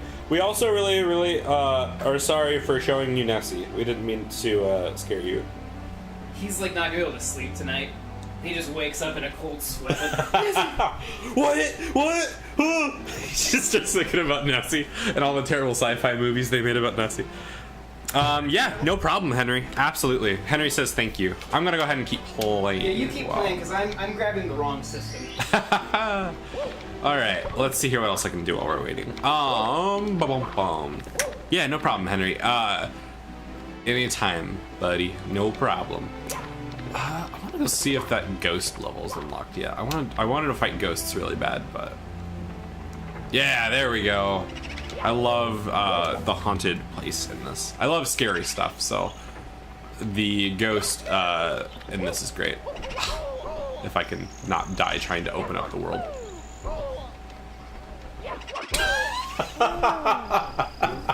Okay, never mind. I died trying to open up the world. I just saw that on the feed in here and was very disappointed. Oh. I will say that I did play better with the Wii U Virtual Console version of this game than the N64 version. It is slightly easier to control, I think. But it's also pretty natural to play on the N64. The N64 analog stick feels like nothing else in the world. And like the controller you're using is like the best N64 controller I've ever had, and it still feels weird. Yeah. Because that's, like, I bought that controller because it was so minty. Like, yeah, no, it's good. It's one of the yellow controllers for those of you listening, and it is very nice. I approve. Yeah, I like the controller quite a bit. Gosh dang it. Can't. So a lot of people were afraid of the eel the most. I would say that the Big Boo's Haunt is probably like my I feel like it was probably like, if it was not scarier than the eel for me, I feel like it was very close to scary. Xander Morningstar says, I'm gonna be seeing Nessie everywhere now. Do you guys stream often? I've been on NWR's site for a while, but I have only recently listened to RFN. So Xander, John streams a lot. We live like 20 to 30 minutes away from each other here in good old Iowa, so we try to get together. At least if John's cool with it, I'm gonna try to get John says no, I can't come over again to stream, so sorry. But yeah, no, we will try to see the closer we get to like Nintendo games in general, I feel like we can try to have more streams like this. But yeah, it's really fun. I've been having a blast. I haven't really had a chance to stream before, outside of a couple failed Twitch attempts. So, but yeah, John streams a pretty good chunk, and I will try to stream as well. So yeah, come back and talk to us. We would love to. Yeah, we'd love to have you back again. Normally we do Saturday night streams where, like in the morning on Twitter, if you follow NWR on Twitter, you can vote on the game. Since we're doing this, I probably won't do that, just because I don't want to spend my entire day streaming. Yes. But, we do have some things we must do outside of just playing Mario. We have lives. Sometimes. I mean, yeah, most of the time my life revolves around college classes and then playing games, so. And then Henry says, I like turtles. Good. I like turtles. Happy for you, Henry. Do you like turtles, John? You know, I don't have anything against them, but I have a predisposition against anything that lives in the water. Okay, there we go. I'm very anti-ocean. That's my controversial political stance. Is like, man, I hate the ocean. Man, the ocean is terrifying. I watched the Seahorse movie one time. I was like, have you guys ever seen, like, if you watch like documentaries on like the really deep ocean where like it just gets scary? It is terrifying. Like what's that Abyss movie that James Cameron did for like the Titanic? That's terrifying, and there's not even anything scary in that. Anything, I mean, James Cameron, I strongly dislike anyway. But when like a director I dislike makes a movie about my least favorite part of the ocean, which I dislike in its entirety, that's just a mix. That's a bad combo. I have a question for you about James Cameron in just a moment, but Xander Morningstar says, very nice. I'll keep following you guys. Thank you, Xander. Xander. If you want to follow us on Twitter, my Twitter handle is EasyWriterKR. Easy Rider, the writer part is with the W, so it's like writer, like you're a writer, and not like the Grease 2 song. And then what's the okay, we gotta tell John's, because like John's is it J? Uh-oh, he's gonna put it on the screen.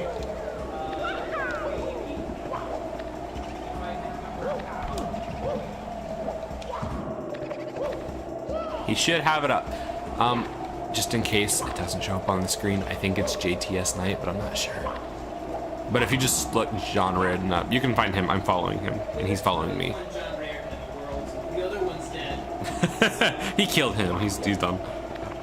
Oh, cool. Xander says his life revolves around college classes too.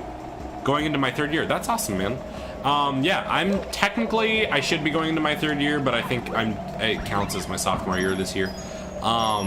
Yeah, I'm just about done with my associates, so I got to figure out where I'm going after that. But that's really cool, man. Yeah. But yeah, follow us on Twitter though. That's a good, easy way to. Oh, cool. He did just follow me. His name.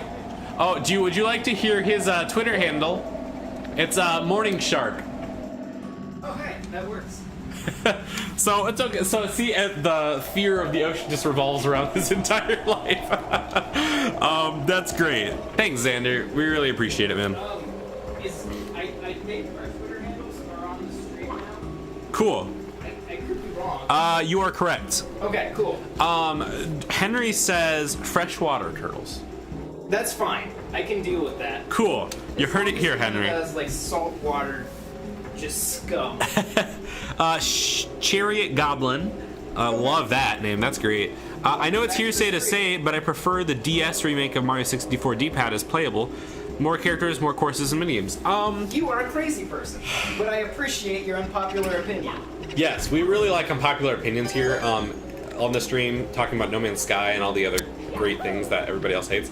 I will say the remake for the DS, I have not played it since it came out on the DS, but I do know that the 3DS is supposed to make it significantly more playable. That's true. So in the defense of, like, if you play it on the 3DS, I can live with that. Did you ever play it with the thumbstick, like the thumb analog stick? Like on a touchscreen? Yeah. For approximately 5 seconds, and then I like stabbed the person next to me out of anger. Don't know who they were, just a random stranger. Man, so John has a lot of like murder problems. Yeah, it's a real problem. Yeah, man. No, I found the D-pad works, and I mean, that game was like D-pad, and then it had a run button, which really, like in modern context, is pretty much the same as like 3D World or 3D Land, because they, even though they had analog sticks, they all locked to a like an 8-directional thing. Yeah. Even when you were using the analog stick. It's weird. Like, yeah. So, whoa! Did I just go on the side? I don't know what you just did. Did you see that? Yeah, it was weird. Yeah. Oh man, that's cool. I want to do that again. Yeah. Oh man, dude, I'm going like on the side of this. That's cool. Yeah, no problem, Xander. Thanks, man. Chat, I love you guys. Does anybody have anything else they want to say? Oh, I was asking the chat if they had anything else they want to say. I told them I love them. Oh, okay. John loves you too. He's just looking for ways to get the GameCube up. I'm trying to find the power cord for my component to HDMI converter. So if any of you know where it is, please just say something. Oh,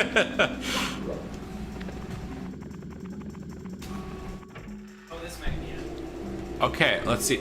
Oh, no, that's... Look at how the piano is right over that red coin. Ugh. Okay. This feels like it. The piano used to scare me to death too as a kid. It's real scary. Look at that. Just gonna really? His head is so big. Is that where it stopped? I think so. Oh my gosh, okay, there it is.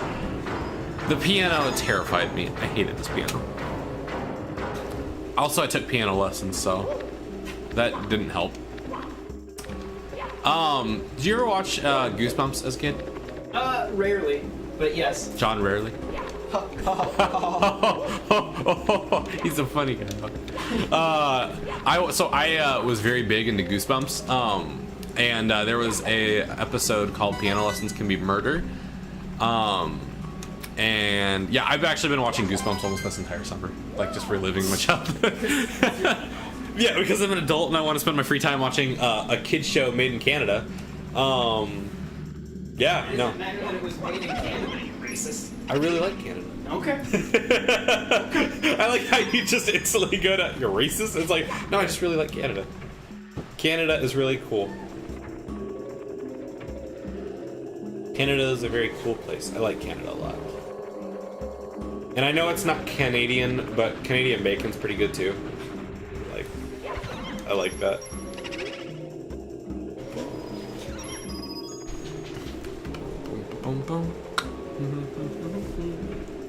I hope you're enjoying stalling by yourself out here. I absolutely am. I'm just trying to kick the crap out of these ghosts.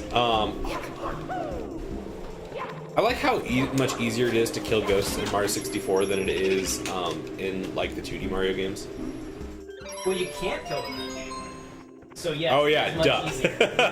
That's right. Duh. I feel like such an idiot sometimes with Nintendo games. It's really weird because it's like I in a site for Nintendo. Let's so like your history with Nintendo. I hope they can hear me on the mic. Technically, it's pointed that way. But your history with, like, you kind of stopped playing Nintendo for a while, right? Yeah, there was a period, so I would say, like, when PS2 or 3 came into my life, one of the two generational gaps, I just didn't play as much Nintendo. I still played a lot of 64, even when I had the PS2, but I would say, like, around the time the PS3 came out, like, I don't know, I didn't play Nintendo very much in that time period.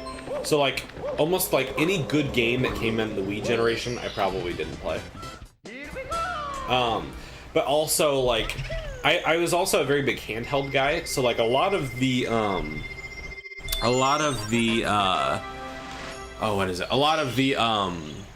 Nintendo games I played were probably going to be on the DS, I'd say.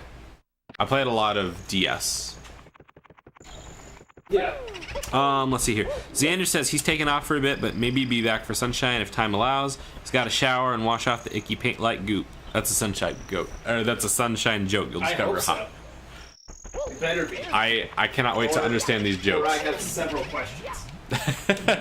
I just assumed he was playing Splatoon in real life, but you know, okay, that's cool. Oh, by the way, John, do you think Splatoon could be a real life sport? I was thinking.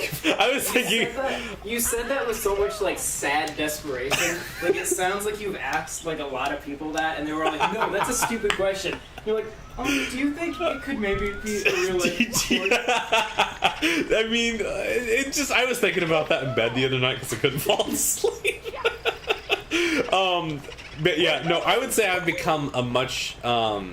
Since the Switch came out, I've been back on my Nintendo roots. Yeah. Hardcore. Just because, like, the Switch, when I was telling John earlier, like, it's the system I've always wanted since the time I played Mario 64 for the first time. Yeah. Like, I've always wanted a system that I could just play whatever, whatever I wanted to, wherever. Yeah, now I can. I was thinking about that the other day, because I was going to pick my wife up from work, and I was just sitting in the car, like waiting for her to get done, and I was playing Sonic Mania on the Switch, and I realized that I have yet to play that game on the TV. Like, and that's such, and it like occurred to me, I was like, this is like a console game, like a home console game that I've never played on my TV. That's crazy. And that's like a really weird thing to think about. The first 3 hours of Breath of the Wild, I played on my Switch, like just not docked. I didn't even hook up my dock for the first day or two. Yeah. I actually don't even think, because I went to your I went to your place and streamed with Mike the first day of the Switch, and I don't even think I hooked up my dock until I got home that night. Yeah. Like, and it probably took you a while because you forgot your power cord at my apartment. Or was that Michael? That was Michael. Michael forgot his power. I remember one of you forgot your power cord at my apartment. It was very sad. Yes, that'd be very sad. I actually, too, Zelda is the first, Breath of the Wild is one of the first games I've actually played on a Nintendo home console in like a long time. Yeah. Because I hardly ever play, stuff like Nintendo games on the TV, because I was so used to playing DS and like Game Boy and stuff that I just didn't want to play Nintendo games on a home console for like a long time. And yeah, I just got really used to playing like only handheld Nintendo games. So when the Switch came out, I was like, oh, this is exactly what I wanted. Yeah. We are almost ready to switch to Sunshine. Sweet. Very cool. Every time you say Switch, I can't help but think of the Nintendo Switch. I've made so many accidental puns. Yeah, it happens a lot in my life, so I feel that.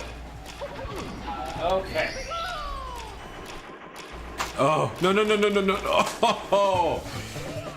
Oh, I've died less than I thought I was going to. Just oh. Okay. I am so excited to play Sunshine. You have no idea. I am going to switch us over. The video for this will disappear for just a moment. Last time I did this, when we were, like, the first time I ever streamed, like, multiple games in a single stream, I did this wrong and completely destroyed the stream, so that was funny. Oh my gosh. Give me... The aspect ratio is probably wrong now. It looks okay. Well, for you it looks okay. For them, oh, for the stream it looks sucky. Squished. Got you. Kevin Rich says, sup, John? Oh, hi, Kevin. How's it going? What's up? He's in all of my Saturday night streams. Nice. You're probably confused as to why we're streaming now. It's because we live a wild life. Yes. Partying every day. Okay, so... Also, hi, Kevin, because I don't know who you are, but I am happy to be here and talk to you. That's Kelton, Kevin. Hi, Kelton, Kevin. Nice to meet you. Oh, it might actually... The aspect ratio might be okay, because it's stretching it anyway. It is still on the 64. Oh, why is it still on the 64? I don't know. Mario's fallen asleep. Oh, I don't know why. They're gonna be hearing pasta and sounds and stuff. So. Oh, because I unplugged the wrong cord. Ruh-roh. Hang on. We'll get you covered. I just put it on RTV instead of actually putting it on their screens. This one is what I wanted to plug in. Okay. Let's make sure it shows back up for us. There we go. And let's see if it shows up for them. This looks like an episode of VeggieTales. Spectacular amusement park and succulent seafood. All this and more await you on. Okay. I love that Mario. That's my favorite Mario. I love the other day with this new computer. It is much better. You can play this game. Thank you. My new computer is much better than my old one, and so I decided to try to emulate Mario Sunshine in HD. This game looks really nice in HD. So hopefully it gets an HD remake at some point. I would love that so much. I would even be okay if it was on 3DS. I would not complain. I do wonder how long a 3DS will stick around. Me too. I've wondered that since it is portable just like Switch. Thomas Richardson says, hey. Oh, just hey. Just hey. Thomas Richardson. Hey, Thomas Richardson. Do you have anything else you would like to share with us? Your Diva Star... You got sausage pizza. I did get sausage pizza. I wasn't paying attention when you ate pizza because I was smoking. You were trying to pay attention and play. I love how he just screams so, like, vibrantly Super Mario Sunshine. Rose Martinet is a very happy man. He is a very happy man. Oh my goodness. You can erase the game if you need to. Can I erase 13? I I don't remember which. Yeah, go ahead. 13 sounds like a great one to race. Okay. All I want to do is play it in the menu screen. Oh crap! Dang it! I messed up, guys. Thomas Richardson says, "Nice to meet you." Nice to meet you, Thomas. We are very happy you are here. This is my first time ever playing Super Mario Sunshine. You could tell. Probably just save, and then I think it'll give you the option to quit. Okay, cool.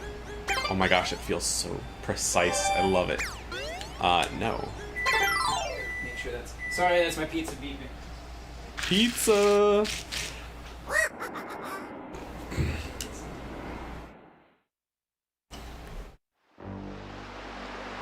Thomas has a profile picture of Sonic Lost World. That's... okay.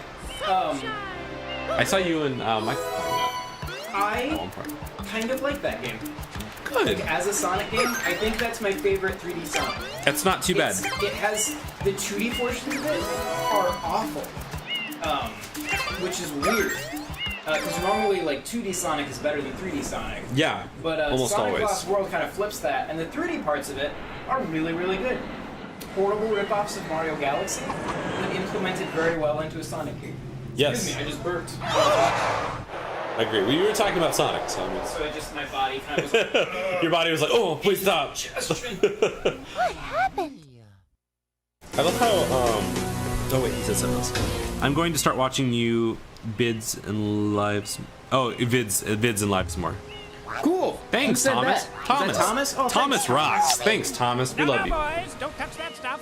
Yeah, no, this is cool. We're gonna try to start doing this a little bit more often. I would love to start coming out and just playing games over here at John's house, if that's okay. I sort of just publicly invited myself. He asks live on the internet so that I... Internet? What do you think? Is it okay? I am most concerned Okay, with Thomas the said well-being something. of the princess Thomas in said this dreadful heat. Master Mario, That if you would, cross over to that shore and find some assistance. Because he's just not blinking. Oh. And I don't know. Okay, Mario, be careful. I have a bad feeling about this. Thank you, Princess Leia. I love this game.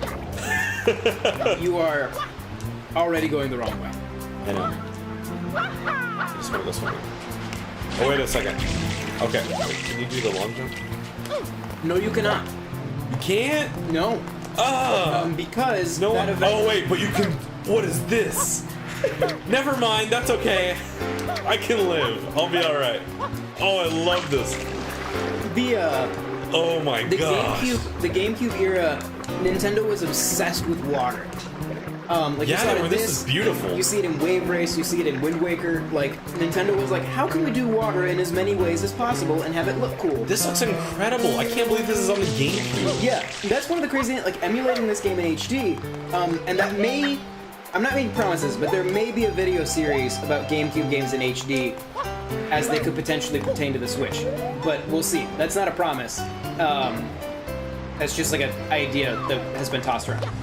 But this game in HD, that water absolutely holds up. It's kind of amazing. It looks incredible. You got yourself all goopy. Oh no, is that bad? No, you're just messy.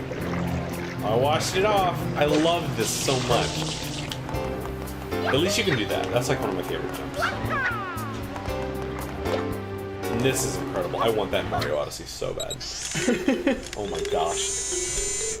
I will burn my Switch if that's not Mario Odyssey. Okay. At least I just stabbed people. Science Incorporated. You set things on fire. Customer information. An expensive... Whoa. Subject data. I was getting a little close and personal there. Subject I love though how in that top or in that bottom Yeah. left, it's just like here's Mario 64. Here's a Ion Flood, a flash liquidizer ultra dowsing device. I hope to be of assistance. So chat, what do you think of Mario Sunshine? We've got a few new people. Proceeding with user instruction. Yeah, if you've played Mario Sunshine, do you think it's better or worse than Mario 64? There is a correct answer, and it will be graded. Yes. So keep that in mind. No cheating. Yup, no looking at your neighbor's answer. No looking at your neighbor's answer at all. Press the X button to switch to the hover nozzle. You can then press the R button to hover in the We probably should have turned on air for a subtitles. short time. Yes, because I But if you use R to shoot, if you hold it, if you click it down all the way, then you can kind of like actually choose the direction of your shot. Cool. You push X to switch nozzles, and you fire while you're in the water to refill. Okay. Kevin Caballero, I think that's how you say it, says hello. Hi, Kevin. That's 2 Kevins. It's a Kevin convention. It's a Kevin convention. That's awesome. Yeah. Hi, Kevin. How's it going? No, I do not want to hear your explanation again. John told me better than Flood did. So. That's why there's no long jump. It's because now you have a jetpack. There's a triple jump. So the one thing I will warn you about with this game, since you haven't played it before, this game, when they were designing this game, Miyamoto has commented on this, like, when they were designing it, they designed it with the assumption that everyone playing it had just beat Mario 64. So the difficulty on it is much higher than any other. This is the hardest 3D Mario game. Really? I feel like I'm okay with that. Yeah. Oh, it's great. That's been one of my complaints about the recent ones is that they're way too easy. That's exciting because I feel like a lot of Mario games are super easy. Galaxy, I've been breezing through like super duper easy. Oh yeah. Like it's so easy. And they all have like, you know, later on they'll have like they're all hard to 100%, but just like beating them is easy. This game is a hard game to beat. There are some truly evil stars or shines, as they're called in this. I really love the way this feels. Yeah, part of it's also just because it's the only good good Mario game with a controller that I've probably played ever. Oh, like you just like the GameCube controller? Yes, the best. Yeah, that's compared to the 64, the Wii, and all that jazz. That's my favorite controller. It is a very good controller. Yeah, the Switch Pro controller is my favorite controller. This is the second, I would say. I feel bad because like during the GameCube era, I had a GameCube, but like I hardly ever like the only games like I actually had for it that were like really good were Luigi's Mansion, Smash Bros. Melee, and I had and I had Casper. I had Casper. Was that good? It was not good. That I remember. Okay, don't jump into that guy. Okay. Pro tip. Pro tip. Got you. It was not good. That I remember. At least I don't think I liked it. I could be completely wrong. I mean, I would have been very surprised if it was like legitimately good. Yeah, no. Licensed game based on Casper tropes. Yeah, I can't say I enjoyed it a whole lot, but it was definitely a game. It was definitely a game. Are you sure? No. Okay. I can't be certain. But I did like the Casper movie though. That's pretty good. Oh, I guess I should be watching the chat. No. Nothing has changed. Yeah, I was gonna say I've been peeking down every once in a while. I believe in you. I can do it. I can do it. I had to do it. There we go. That's awesome. Love this game. You have played the first minute of it. I love this game. It is a phenomenal game, and I don't know why Nintendo has not visited it again. That's sad. But no, the game that I kick myself the most for not playing during the GameCube era is the Metroid Prime. Yes. Because I'm a huge Metroid fan now, and the fact that I've never got a chance to actually play Metroid Prime sucks. That is a great shot. Yeah. That is a great shot. His little nose is just... Yeah. Court is now in session. I gotta pay attention to this story bit. This game does have like an actual plot. Not as much as... Have you played enough of Galaxy to like get into the... Yes, Rosalina's lore? Yes. Yes. And I really like it. It's ridiculously in-depth. Yeah. Have you seen the game theory on... Yes. I've been watching a ton of Mario games. Okay. It's pretty most people will think you're crazy for that stuff, but watch the game theory on Rosalina in Mario Galaxy, because it's pretty crazy. That's, yeah, I really, really enjoyed that. I've been watching, I actually just recently started watching Game Theory a couple weeks ago, and I've watched all the Mario ones, I think, and I've enjoyed all of them thoroughly. That is great. That is awesome. Mario is important. That is, like, it instantly makes it better than 64. Yeah. He's like, objection. I judge the defendant guilty as I like how I hereby order the defendant to clean this just 100% optimistic you are about this game. Like going into it, 100%. you've already decided that you're gonna love it. I already think So I don't have to do it. I just like point out. I'm like, boy, the water looks great. Yeah, yeah, it looks incredible. amazing. Is he sitting like Indian style? Yeah. But his legs aren't long enough, so like the bottom of his feet are just like together. I want to remaster this so bad.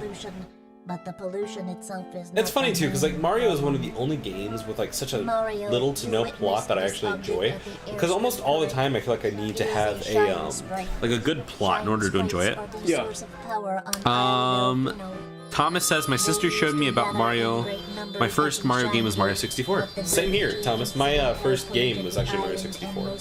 I think my first game was Mario Paint on the Super Nintendo. I would have thought that would have been a Chuck E. Cheese tie-in. Yeah. 100%. I would have looked at that and I'd been like, yeah, Chuck E. Cheese definitely The produced that people game. who are watching the stream now are probably totally different than the people who are watching the stream. For those, to catch you guys up on what I mean by Chuck E. Cheese, I used to think the Mario universe and Chuck E. Cheese was one and the same. The main reason for that was because some of the pictures, like in artwork of Mario, looked very similar to like the, I wish I could do that explanation. Looked very similar to Chuck E. Cheese's like portrait and stuff that they used in promo art, and gosh, what was it?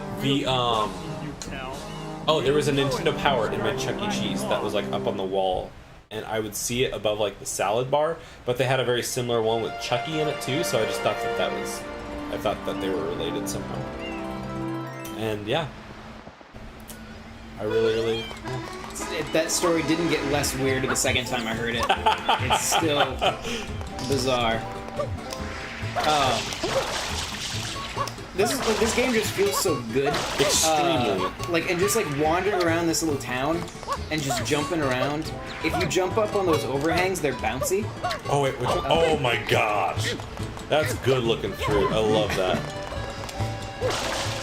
Did you play? I know you weren't big on the Wii U. Did you ever play Pikmin 3? Did I? I don't know if I did. I don't think so.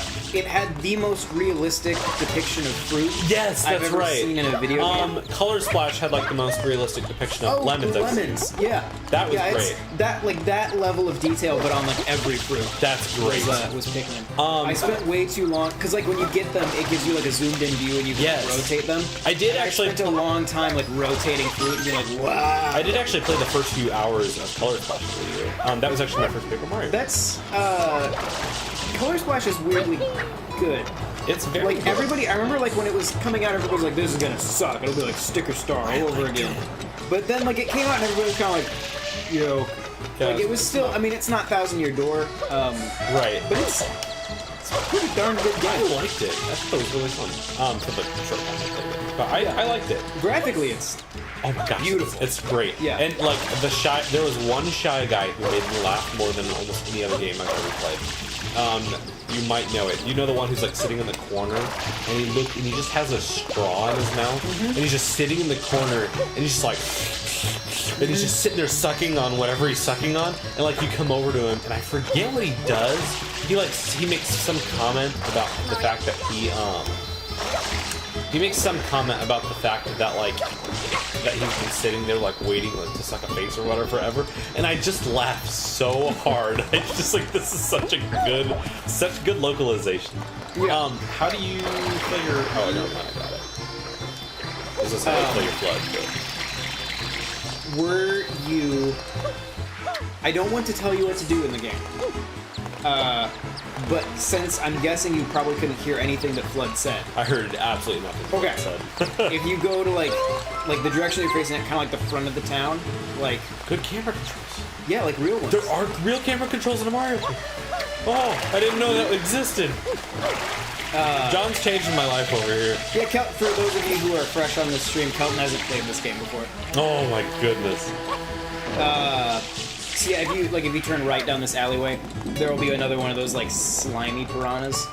Oh, gotcha. Okay. And so you should kill them. My other I was gonna ask you a question.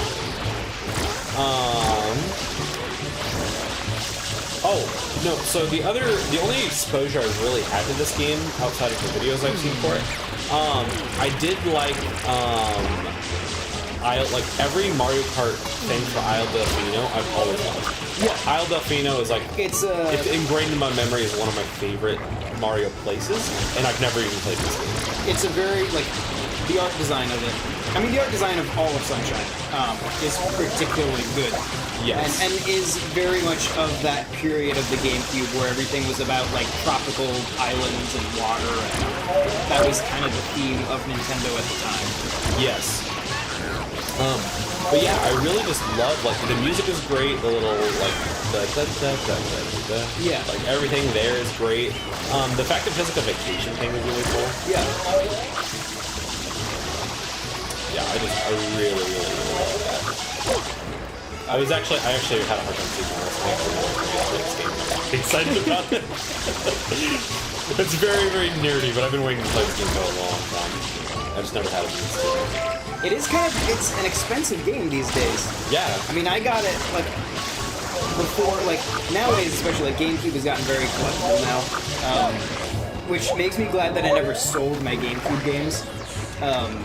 Because trying to buy these games now is so I did not pay much for most of my GameCube games, but trying to buy them now is much more expensive. Metroid Prime, if you guys have watched, I feel like I talk about how cheap Metroid Prime is in every stream. Yeah, it's weirdly cheap. It's starting to finally go up. Is it? It's how much it is it? averages $12 now. It was averaging $8.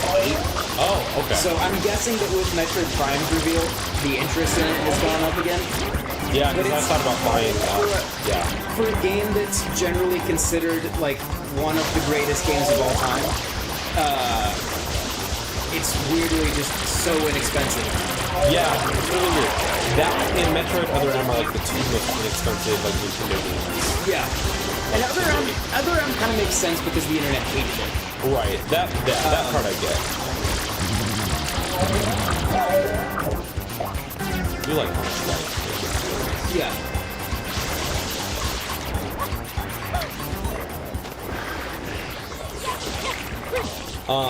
But yeah, no, I really want to play Metroid Prime. You throw, do you have a Wii? No. You have a Wii U? Yes. Okay, I do have Metroid Prime Trilogy on the Wii U. Okay.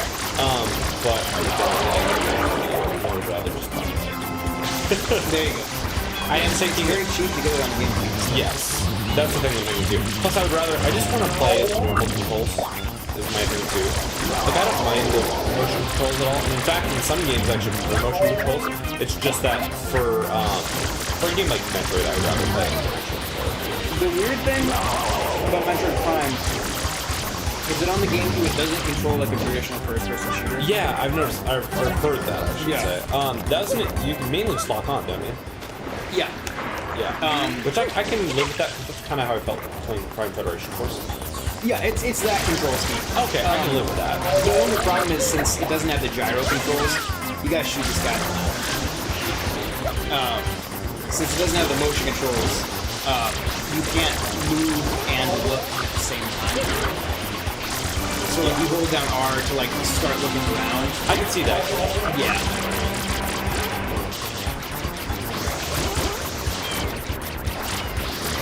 But yeah, no, Metroid, that and Zero Mission. Zero Mission is very good. Yes. I know that's what we arranged as our #1 yes. Metroid game, right? Yeah, Were you around when we did that? That was before you were on staff. It was. I watched the video recently. I think it was like around a year ago, yeah. Yeah. I don't want to take credit for this, but I think my vote significantly changed that lineup. Because most people, I think, had Super Metroid on the top, and I had Super Metroid pretty close to the bottom. Oh, wow. Just because, you know, John has bad taste in games. And so I think I like to take credit for that list being as unconventional as it is, with neither Metroid Prime or Super Metroid winning. Yeah, I was gonna say the fact that it didn't win was pretty surprising. Well, I think, normally it's one of those two that I think on my list I did have Metroid Prime on top. Just because I think, honestly, with that series, I feel like it was good in 2D and all that, but it's one where, like with Mario, when Mario converted to 3D, it kind of changed its design. Yeah, it had to rethink what it was. Right, like Mario in 2D, you run through a level, you get to the end. Mario in 3D, at least the first two, were like open world exploration games. So like the core design philosophy is different. Whereas like with Metroid Prime, it literally just took 2D Metroid and did it in 3D perfectly. And so in my opinion, it just is objectively better. Like, yeah. There's no element of Super Metroid, I feel, that isn't just improved upon by Metroid Prime. If you don't hold the water button down all the way, you can move while shooting. Oh. Like if you don't actually click it, there you go. Oh, yeah. That changes a lot. Yeah. Yeah. I have to make sure to tell you these things because I want you to have a perfect experience with them. So far, so good. I've been enjoying this game. You just have to keep shooting them. Yeah. I really like the fact though that like the whole game was about her getting kidnapped. Like I know she's getting kidnapped right She is currently in the process of getting kidnapped. Yes, but like the fact that it doesn't start off that way is really nice. Technically it was fun at the beginning. Oh, for a minute I thought that was Toad. Toad, come on, man. But yeah, no, Metroid Prime is one of those games where I really wanted them to port it to 3DS. Yeah. I really, really wanted a 3DS port of that. I feel like that would have been great for the new 3DS. I think that there's a very good chance, given that we are getting Metroid Prime on Switch, we'll see that we get an HD trilogy. Yes. Lord out. Because that's another thing I talked about earlier about emulating Sunshine in HD. Emulating Metroid Prime in HD, it looks better than it has any right to look. Like, it looks like a current gen game. Yes, I played when I played Metroid Prime on the Wii a little bit, or on my Wii U. I was shocked at how good it still looked. Like that opening is so cool. When Metroid Why can't Metroid duck? Why can't Metroid do it? When Samus lands her ship on that station and she gets out and she jumps, I'm just like, that is the coolest thing ever. I love Samus. What's his name? Thomas says game looks fun. Game is very fun. As somebody who has first time playing it, I love it. It's great. That was fun. I love that. That is optional, but if you go around to the other side of that statue, I just want to get you into an actual level here. Oh, never mind. It's not there. I wasn't paying attention to what's happening. Ignore I just realized I haven't actually gone to a level yet, which is actually kind of cool. Yeah, there's a lot in this just like opening area. That's crazy. I've been wanting a Mario game like this for so long. Well, it's actually been around for so long. I haven't had the chance to do it. That's like the thing that's like most crazy to me. Is like I love Mario 64's you have to go get Blue Guy. He's down there. Oh, gotcha. All right, Blue Guy. Oh, and now just chase him. Yeah. So I just shoot him more. No, he's gonna do a thing here. Oh, maybe you do have to shoot him now. Oh, there he goes. Oh, that's a level, yeah. Yeah.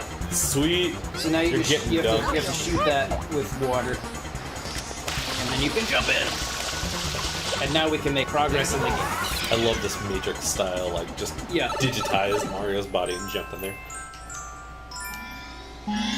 I think the only Mario game I actually ever played besides Luigi's Mansion, which isn't a Mario game, on the GameCube, I think I rented the golf game from Blockbuster.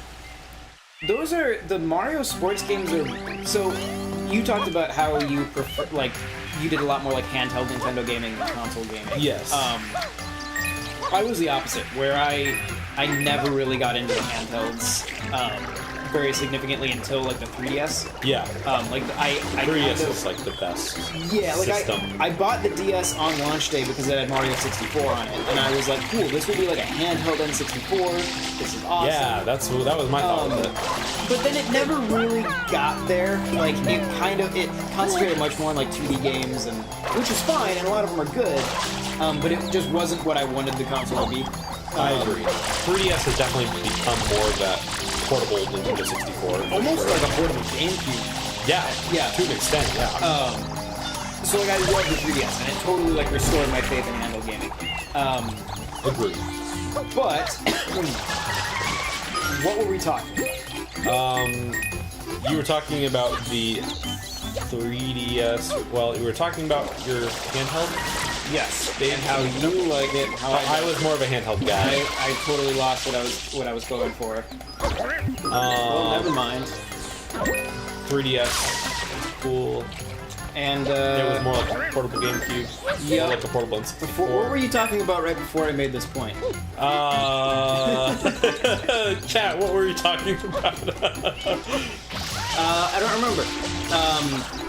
Metroid, Mario Golf. Okay. Yes. So the handhelds, like the Game Boy Color Mario Sports games, and Game Boy Advance Mario Sports games, they're kind of violent. They kind of just like splatter against the wall. I love it. Like on the consoles, the home consoles, they were pretty much just sports games, like what you would expect. On the handhelds, they were RPGs.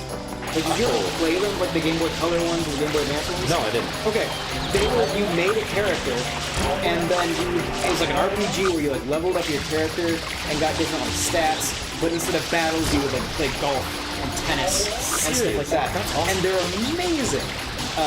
And so that was like one element of Nintendo where I always preferred the handheld entries. Like the Game Boy Color Mario Tennis is still like one of my favorite Game Boy Color games. Yeah, that's awesome.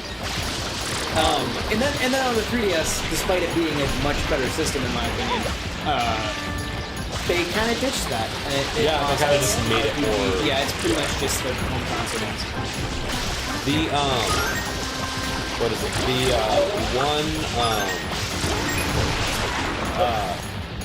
The 3DS has become like my before the Switch. That was like the main thing that was keeping me a fan was the 3DS because like I played that thing so much and it has such good games on it. Like it made me get into the Fire Emblem series, which I had never touched a Fire Emblem game before in my life. But Awakening was my first Fire Emblem game and it was amazing. Yeah, I love that. Birthright was great. I haven't had a chance to try Conquest or to try what was the other one? Shadows. I haven't had a chance to buy that yet. I want to because I think it looks fun. But Super Waluigi Gamer just had to leave. So goodbye, Super Waluigi Gamer. We love you, and we hope you make the Wallflower.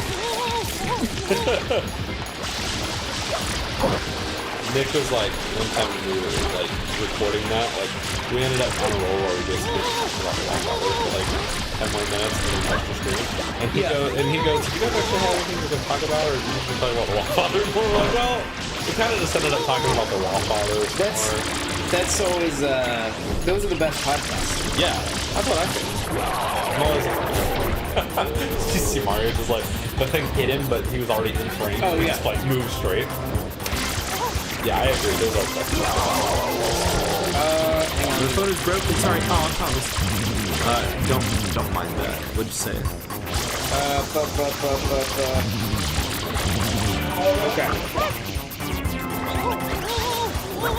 I think what Thomas was trying to say is he wants to get all of the Nintendo consoles. Oh, I think he had some autocorrect typing issues, but I think that's what he was going for. After seeing John's collection, I agree.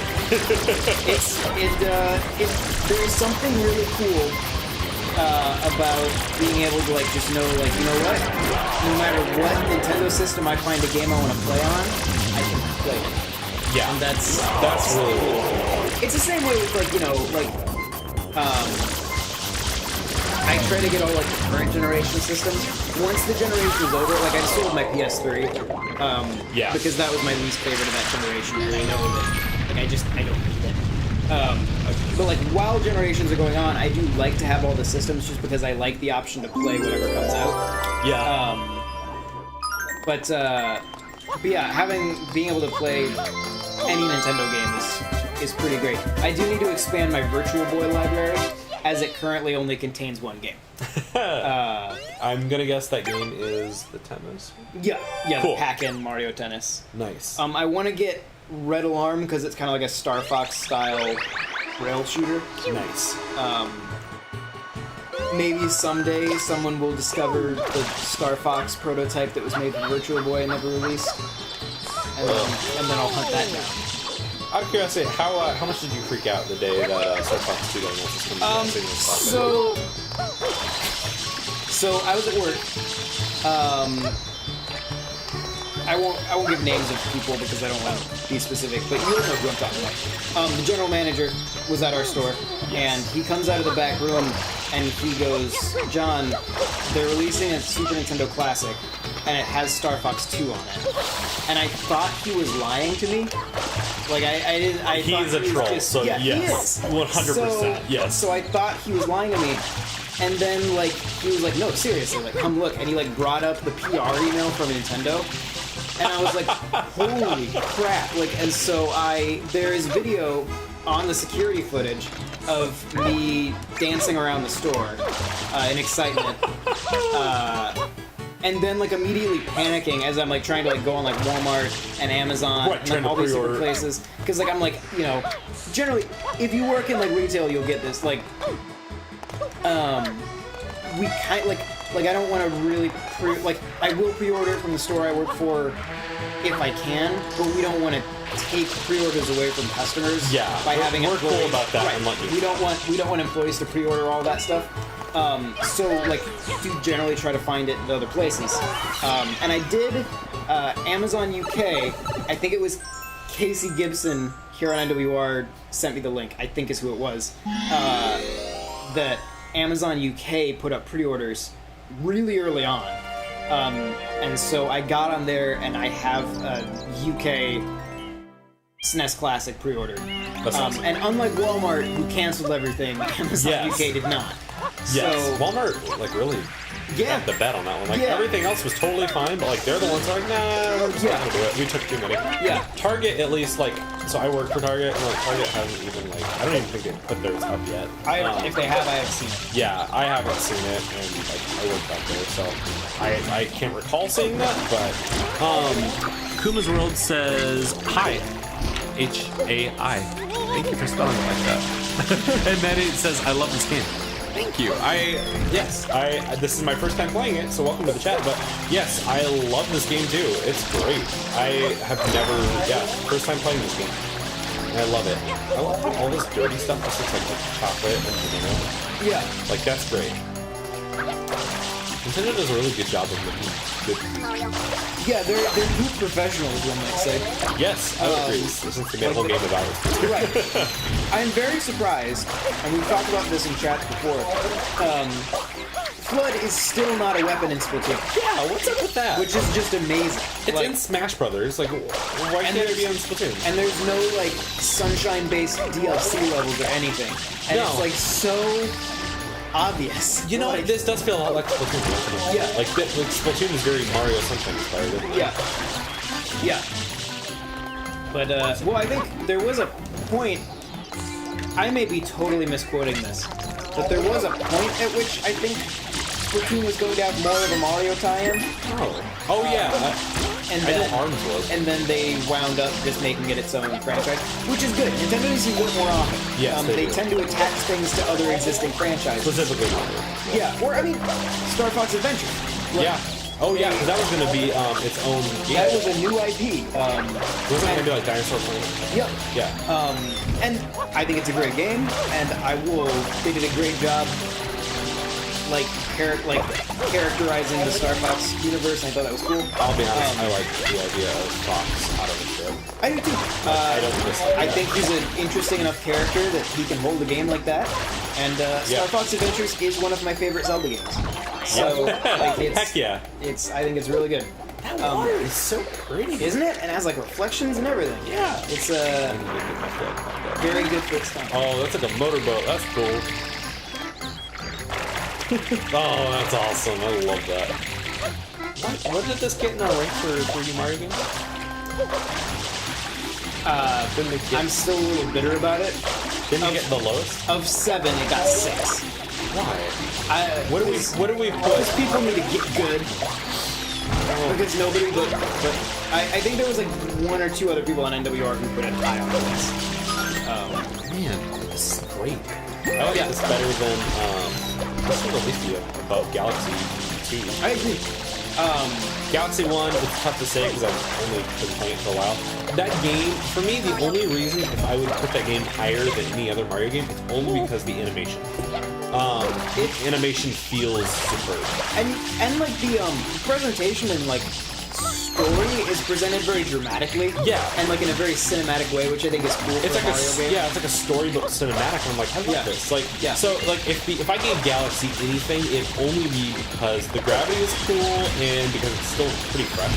Consider. But this is super cool. I don't understand why this is so low. Like, I like this way better than the 3DS one.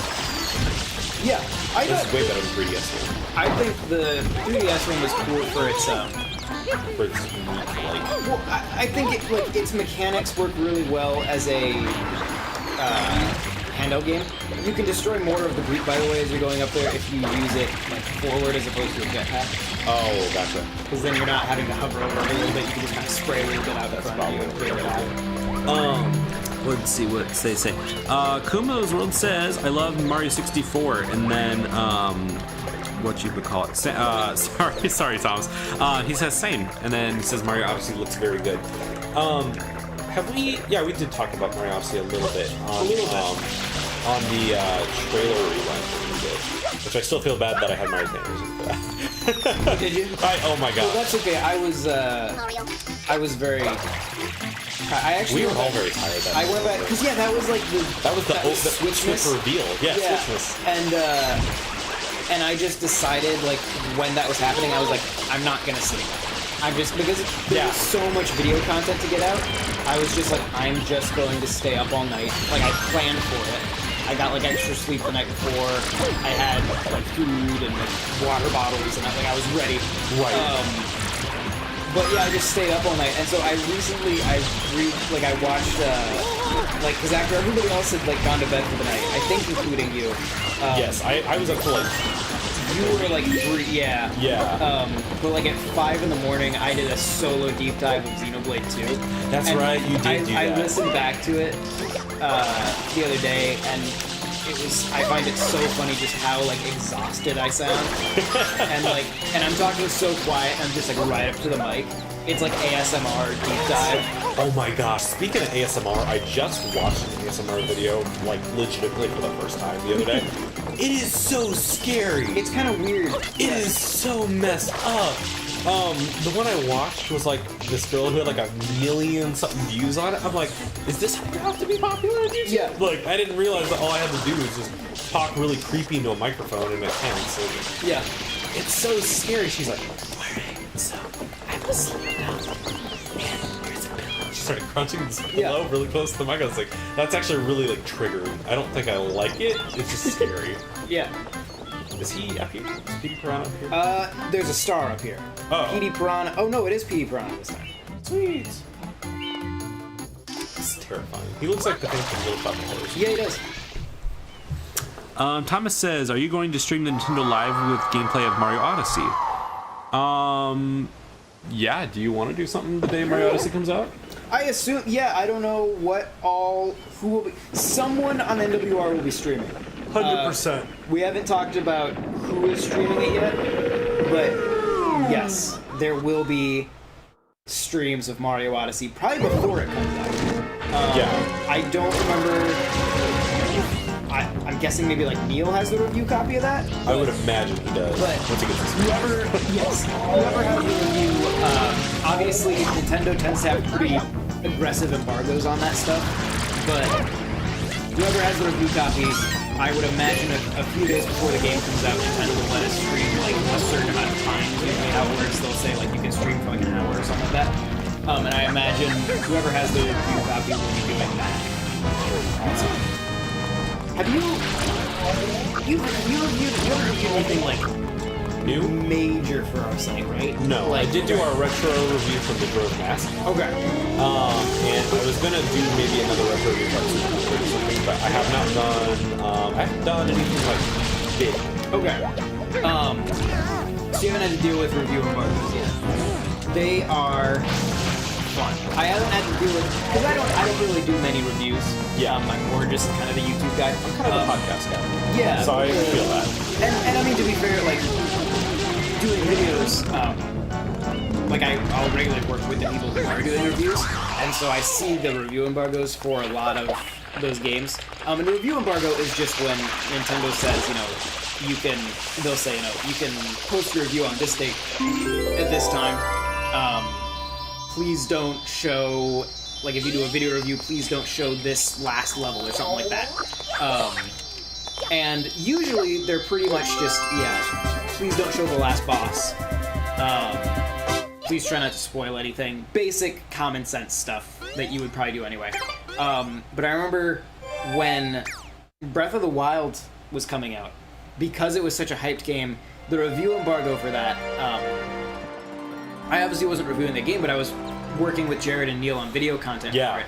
And so Neil sent us both the review embargo, and it was pages and pages of, and it was like, I can see that. It was, here are the locations you can show, here are the cutscenes you can show, here are, like, you can only show these weapons, you can only show these, this gear, you can only, like, very specifically, that's like, super duper it was, and so, I'd get, like, Neil would be recording footage and he'd send this to us, and I'd be like, we'd have multiple times, we'd be like, that's great footage. The problem was that you had, the silver spear equipped, and we're not allowed to show the silver spear. So we can't show anything from this footage. That's so crazy. It was ridiculous. And like there's a video, one of the videos we did really early on, we couldn't show inside Castletown.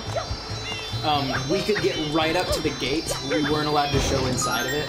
And so literally one of our videos is Neil running from the Great Plateau up to the gates of Castletown, and then we have to cut it. Oh my god. It was ridiculous. That would be absolutely insane. He says, okay, then Mosty Luigi's. Hi everyone. Thomas Richardson says hi. Thank you for being a good chat. Guys, you are awesome. Love you guys. But yeah, I have no idea how aggressive the review embargo for Mario Odyssey will be. I would imagine it's going to be similar to Breath of the Wild, would you say? Probably not as strict, there's but... Breath of the Wild... Well, Breath of the Wild is weird because it's... A lot of times, with like a more linear game, it's like trying not to show anything past this level. Like, I remember like Star Fox Zero, it was don't show like Venom, I think was essentially what it said. Don't show the final boss. But for like such a non-linear game, it's a lot more like kind of like vague, like don't show anything like in this area of the map, like stuff like that. It's bizarre. Yeah, I mean it makes sense for Breath of the Wild because it's so big. But do you think Odyssey? Obviously Odyssey is going to be very big, but do you think it's going to be quite Breath of the Wild size? I don't think it's going to be as big. I don't see it selling. Well, I don't know. I mean, that's. Because, like, for me, it looks extremely open, but also I can tell if it looks more like, if it looks like Mario is built with I don't see it being as, because I don't see it being as revolutionary as like Mario Odyssey could be revolutionary for Mario games, whereas Breath of the Wild was revolutionary for and like open world, like Mario Odyssey is revolutionary for Elder Scrolls, Fallout, Witcher, like Grand Theft Auto. Oh, you mean Breath of the Wild? Yes. Okay, well, never else is like, oh, cool, you played it. Like it was effective way beyond its own franchise. Yeah. Whereas Mario Odyssey, I can't see it being quite that crazy. Yeah, that's fair. But it's also like you have to like Zelda came out in March. Like it didn't come out during like a holiday. Yeah. And it still sold like crazy. Yeah, it's still on the NPD charts for like what, number 6 is it? Yeah, it's still way up there. Splatoon 2, by the way. Splatoon 2 and the Switch managed to be the best-selling console and system last month in North America, despite the fact the Switch is very hard to get, which is impressive. That's extremely crazy. But that just goes to show that like this isn't a fake shortage. Like it's not like with the NES Classic where they're really just like there were like 10 of them. With the Switch, there legitimately are a lot of Switches out there. They really are just selling that fast. Because that's, I mean, you can't be the best, like, it beat the PS4 for sales. Yeah, it beat it this year. Not this year, which is and like the PS4 is a widely available system.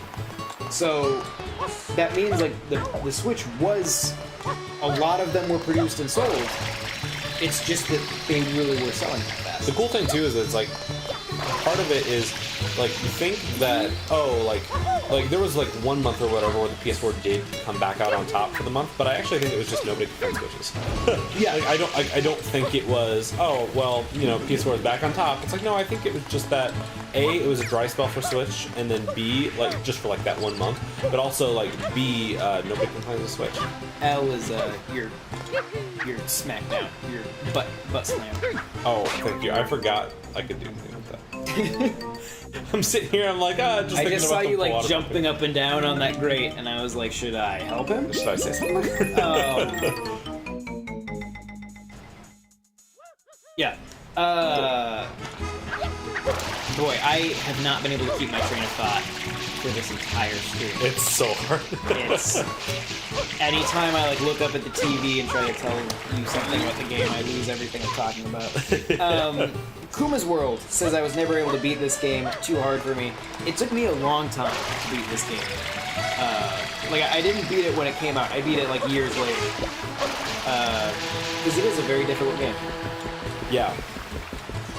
I could see it being more difficult than some of the other Mario games. At least it controls good though. Like I feel like rather than like I feel like at least it's hard on its own merits rather than hey the controls are hard. Yeah. Which I can appreciate that.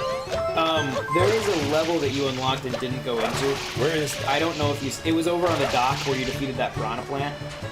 Oh. There was like a door, but then there was also like a graffiti thing on the side. Oh, okay. That you can go into. That's like the only thing that's confusing in this game. Like I just don't know what the levels are because it's completely different. But I love that though. Yeah, it's a much larger. Like the hub world is there's a lot more distractions in it than Peach's Castle. Yeah, which is really cool. The other thing, I think the thing that excites me most about Mario Odyssey is just the fact that it is going back to this style. Just the fact that it's going to be more open like this than I don't know. I assume the hub world is just going to be the hat, but I can tell it almost like I assume so. At first I thought New Donk City was the hub world. Yeah. But that is, I don't think is the case, right? Or I'm not, I guess I don't know, but... yeah, I mean, I thought it was at first, but then, yeah, after looking at the hat and seeing how the hat can just travel from place to place, I wonder if it'll just be like a series of just big open environments. Yeah. This is what it seems like.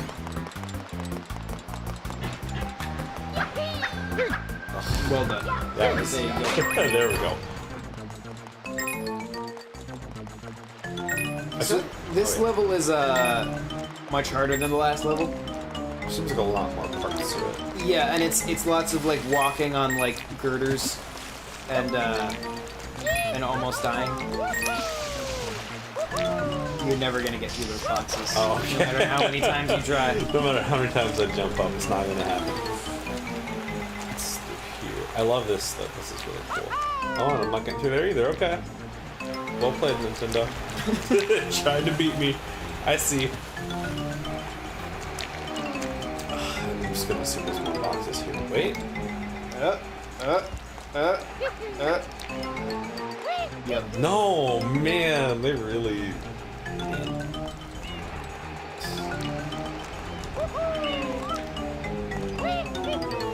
You think we're probably gonna end the stream probably like 20 minutes or something?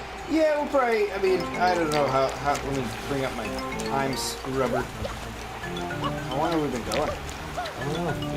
2.5 hours. Sweet. Thomas Richardson said. I said that name well. Thomas Richardson says, I got Switch as soon as it came out. I was in school and surprised it didn't sell out. Yeah, that's surprising. I am too. It was. It's been a struggle just to keep that in stock. Oh yeah. We both work in retail, so like we both know like the struggles of trying to keep a system in stock. If it's selling really well, and yeah, Switch is terrible to try to keep in stock. Yeah, and we get a lot of them. I mean, yeah. that's once again, it's not like we just haven't had like it gets restocked on a regular basis. They just go immediately. Yeah. Well, those are so sad to watch those squids. Did they die? Yeah. There's it's the blooper trade. That's blooper trafficking. Yeah. Good lord. Yeah, Mario got a little bit too real there. Oh, it's a little bit political for me. I don't know. Oh, that's cool. Oh, that's cool. I like that. But there's traffic bloopers. You know, they're not really. I mean, the side of the cage is open. I feel like they choose to be open. Yeah, that's a good point. That's a helpful.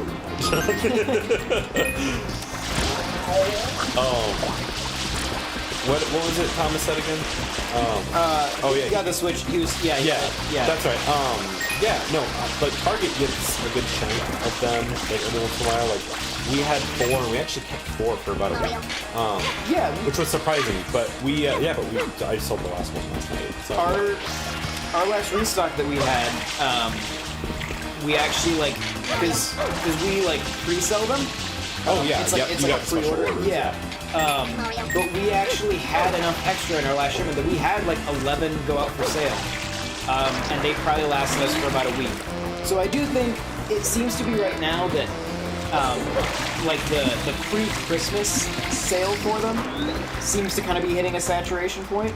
Yes. Like the people who want to buy them and aren't waiting for Christmas are starting to the point where they all have them. Now, once Black Friday hits and Christmas hits, it's going to be like it's going to be even harder to find them than one was. You ever wonder though, like, how do the people who find them? You know? Well, they go to their local video games, etc., and special order one, and then just get one no hassle the next shipment. That's a good point. Yeah, that was not a sponsorship. Not a sponsor. Yeah. This is like the most confusing round, or like the most confusing great puzzle I've ever seen in a Mario game. But this is a cool mechanic brought back from Super Mario World. Yeah, that's cool that they even have that in here. Did you get Super Mario Maker on 3DS? I did not get it on 3DS. No, I have it for Wii U. But 3DS was missing some features that I thought were kind of major. Yeah. What all was it missing? Because I was thinking about picking it up on 3DS, but I wasn't sure. Level sharing, which is like a key factor. Like all the level sharing was done via Street Pass. So you couldn't just like go online and play like a popular level. That seems really weird. Yeah, it was. Well, especially since like, as far as I know, the 3DS is perfectly capable of supporting a legitimate like level sharing system. Yeah, I don't see why it wouldn't be. So it was a bit odd that it didn't. Yeah. It has a lot of stuff with like Street Pass, or like Street Pass. That's something you think it would have. Yeah. Did you play Ever Oasis? I haven't yet. Okay. I want to. I know, like the guys on staff that have played it really like it. Yeah, I played the demo and I really enjoyed what I played. But I forget that demos exist. I never play demos. Like I play demos a lot. Like there's a Hey Pikmin demo on the 3DS right now. I want to play that. That I should play, and I just haven't. I think there's a Monster Hunter Stories demo that I haven't played that I should. Like there is, isn't there? Right, I just never think to do that. But I don't know. Yeah, I can use it. I play demos a lot, but I also like I had my first like big time of playing demos was the Xbox 360 demo disc for Lost Planet. I hate that game. Lost Planet, do ya? Yeah. Oh my goodness, that's not bad. I don't know if I like the other one better or not, but yeah, I played that demo religiously for a long time. I didn't even know I played the demo. You know how a lot of people... Did you eventually buy it? Yes. Okay. I bought the phone. Okay. Did you, you know how a lot of people play like that Metal Gear Solid 2 demo like religiously forever? Yeah. That was me in the Lost Planet demo. Yeah. I just played that game, like that was probably the only game I played for like ever. Mine was Power Stone 2 for the Dreamcast. I had a demo disc of that. I still to this day have never bought Power Stone 2. It is kind of expensive, so I just never did. But one day I would like to, because I really like that demo. One day, maybe. Your Yellow Submarine is I just realized it's a Yellow Submarine. I love that. That is great. Yeah, I can see why this level's harder. Yeah, the difficulty curve kind of spikes, and I think a lot of people who don't like this game dislike it because of how punishing Rico Harbor is. Like, it just... As somebody... Because once you fall down, like, there's really no shortcuts back up. Right. You just have to do it again. Well, this is fun to play, honestly. If it wasn't fun to play, I'd be like, yeah, this sucks, but... Yeah. I mean, like, it's not Dark Souls. Right. Get good. Well, and even if it was... Yeah. Get good. Yeah, like good. Because you'd have to do the same. Like you'd have to do way more Dark Souls. Right. Bloodborne is actually my favorite Souls game, but yeah, no, it always bugs me when people are like, I hate challenging games. I'm like, right. Well, it just like, what about them is so frustrating to you that you just can't be patient? That's actually something that I always find funny when people refer to. I'm working on a video for this right now, but I'll give you a preview. But ooh, exclusive, NWR exclusive.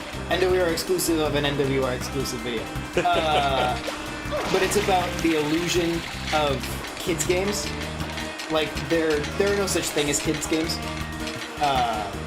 They're just games. There are games that are inappropriate for children. But the idea of a game being for kids is for the most part just not a thing. It's something that Sega invented to sell to create an audience. Yes. But it's something I find funny is like people will refer to Mario as a kid's game. So we'll refer to Mario Sunshine as a kid's game. Mario Sunshine is more difficult than any Call of Duty game, Grand Theft Auto, Assassin's Creed, any game that we would think of as like an adult game. 100%. But it is a kid's game.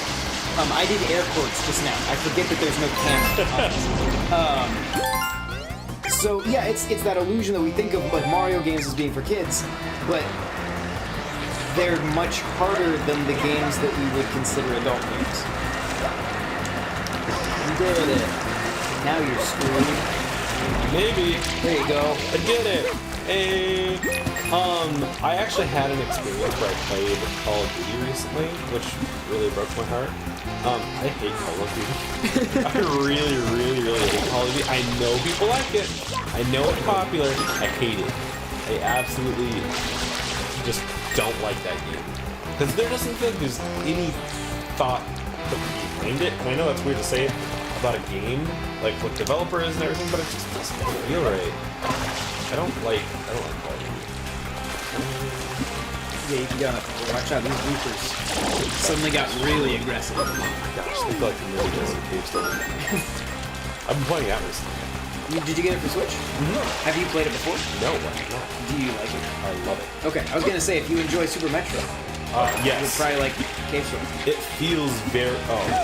It feels very good. To play. It's one of the nice things about it is how precise it is. I love how precise. Yeah, it controls very well.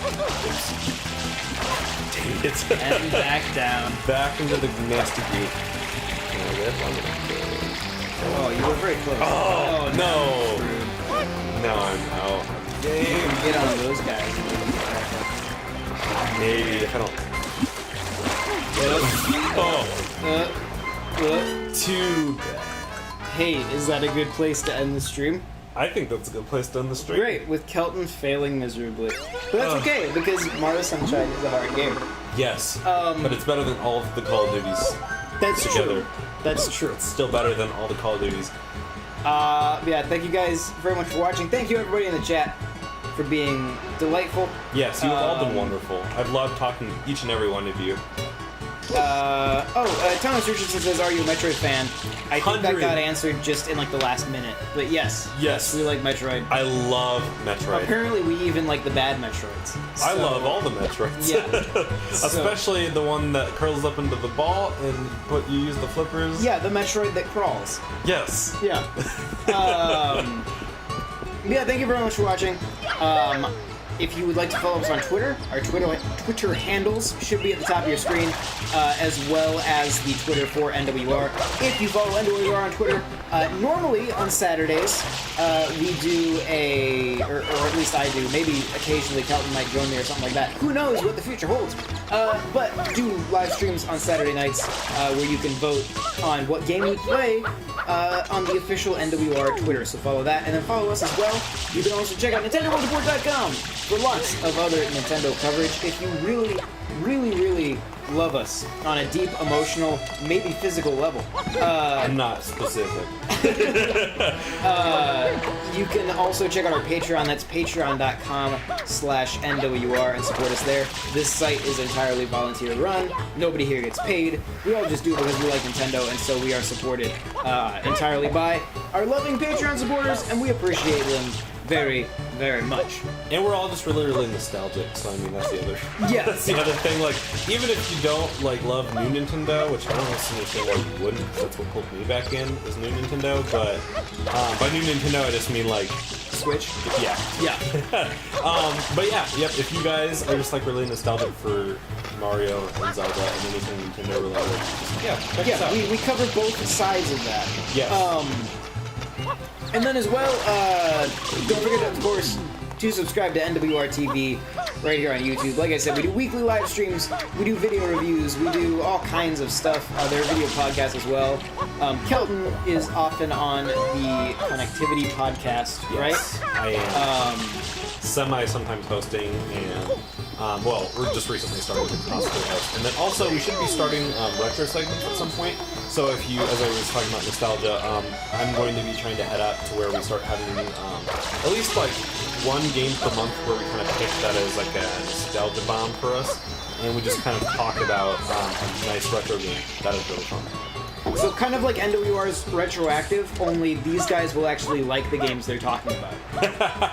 I don't remember, or not RFN's Retroactive. I know they're actually playing Sunshine. I don't remember if they've done the podcast where they actually talk about it yet, in depth. But I know all of them have been hating it. So shocker. So if you're tired of our optimism and joy toward Mario Sunshine, you can check out Radio Free Nintendo to hear James rant about how much he hates Mario Sunshine. It's so sad. But I think Guillaume has been actually. I think he's emulating it so he can play it in HD. So if you're curious to hear how the game emulates, he might be able to give some insight on that. But yeah, thank you for watching. I'm just now realizing that to end this stream, I'm gonna have to get up and walk into the other room. So it'll be like an awkward stream end. I'll try to do one more triple jump before you. Okay. I'll get up and start walking in there. But thanks for watching, everybody. Thank you. Bye, everybody. I wish I can make Mario do a selfie or something.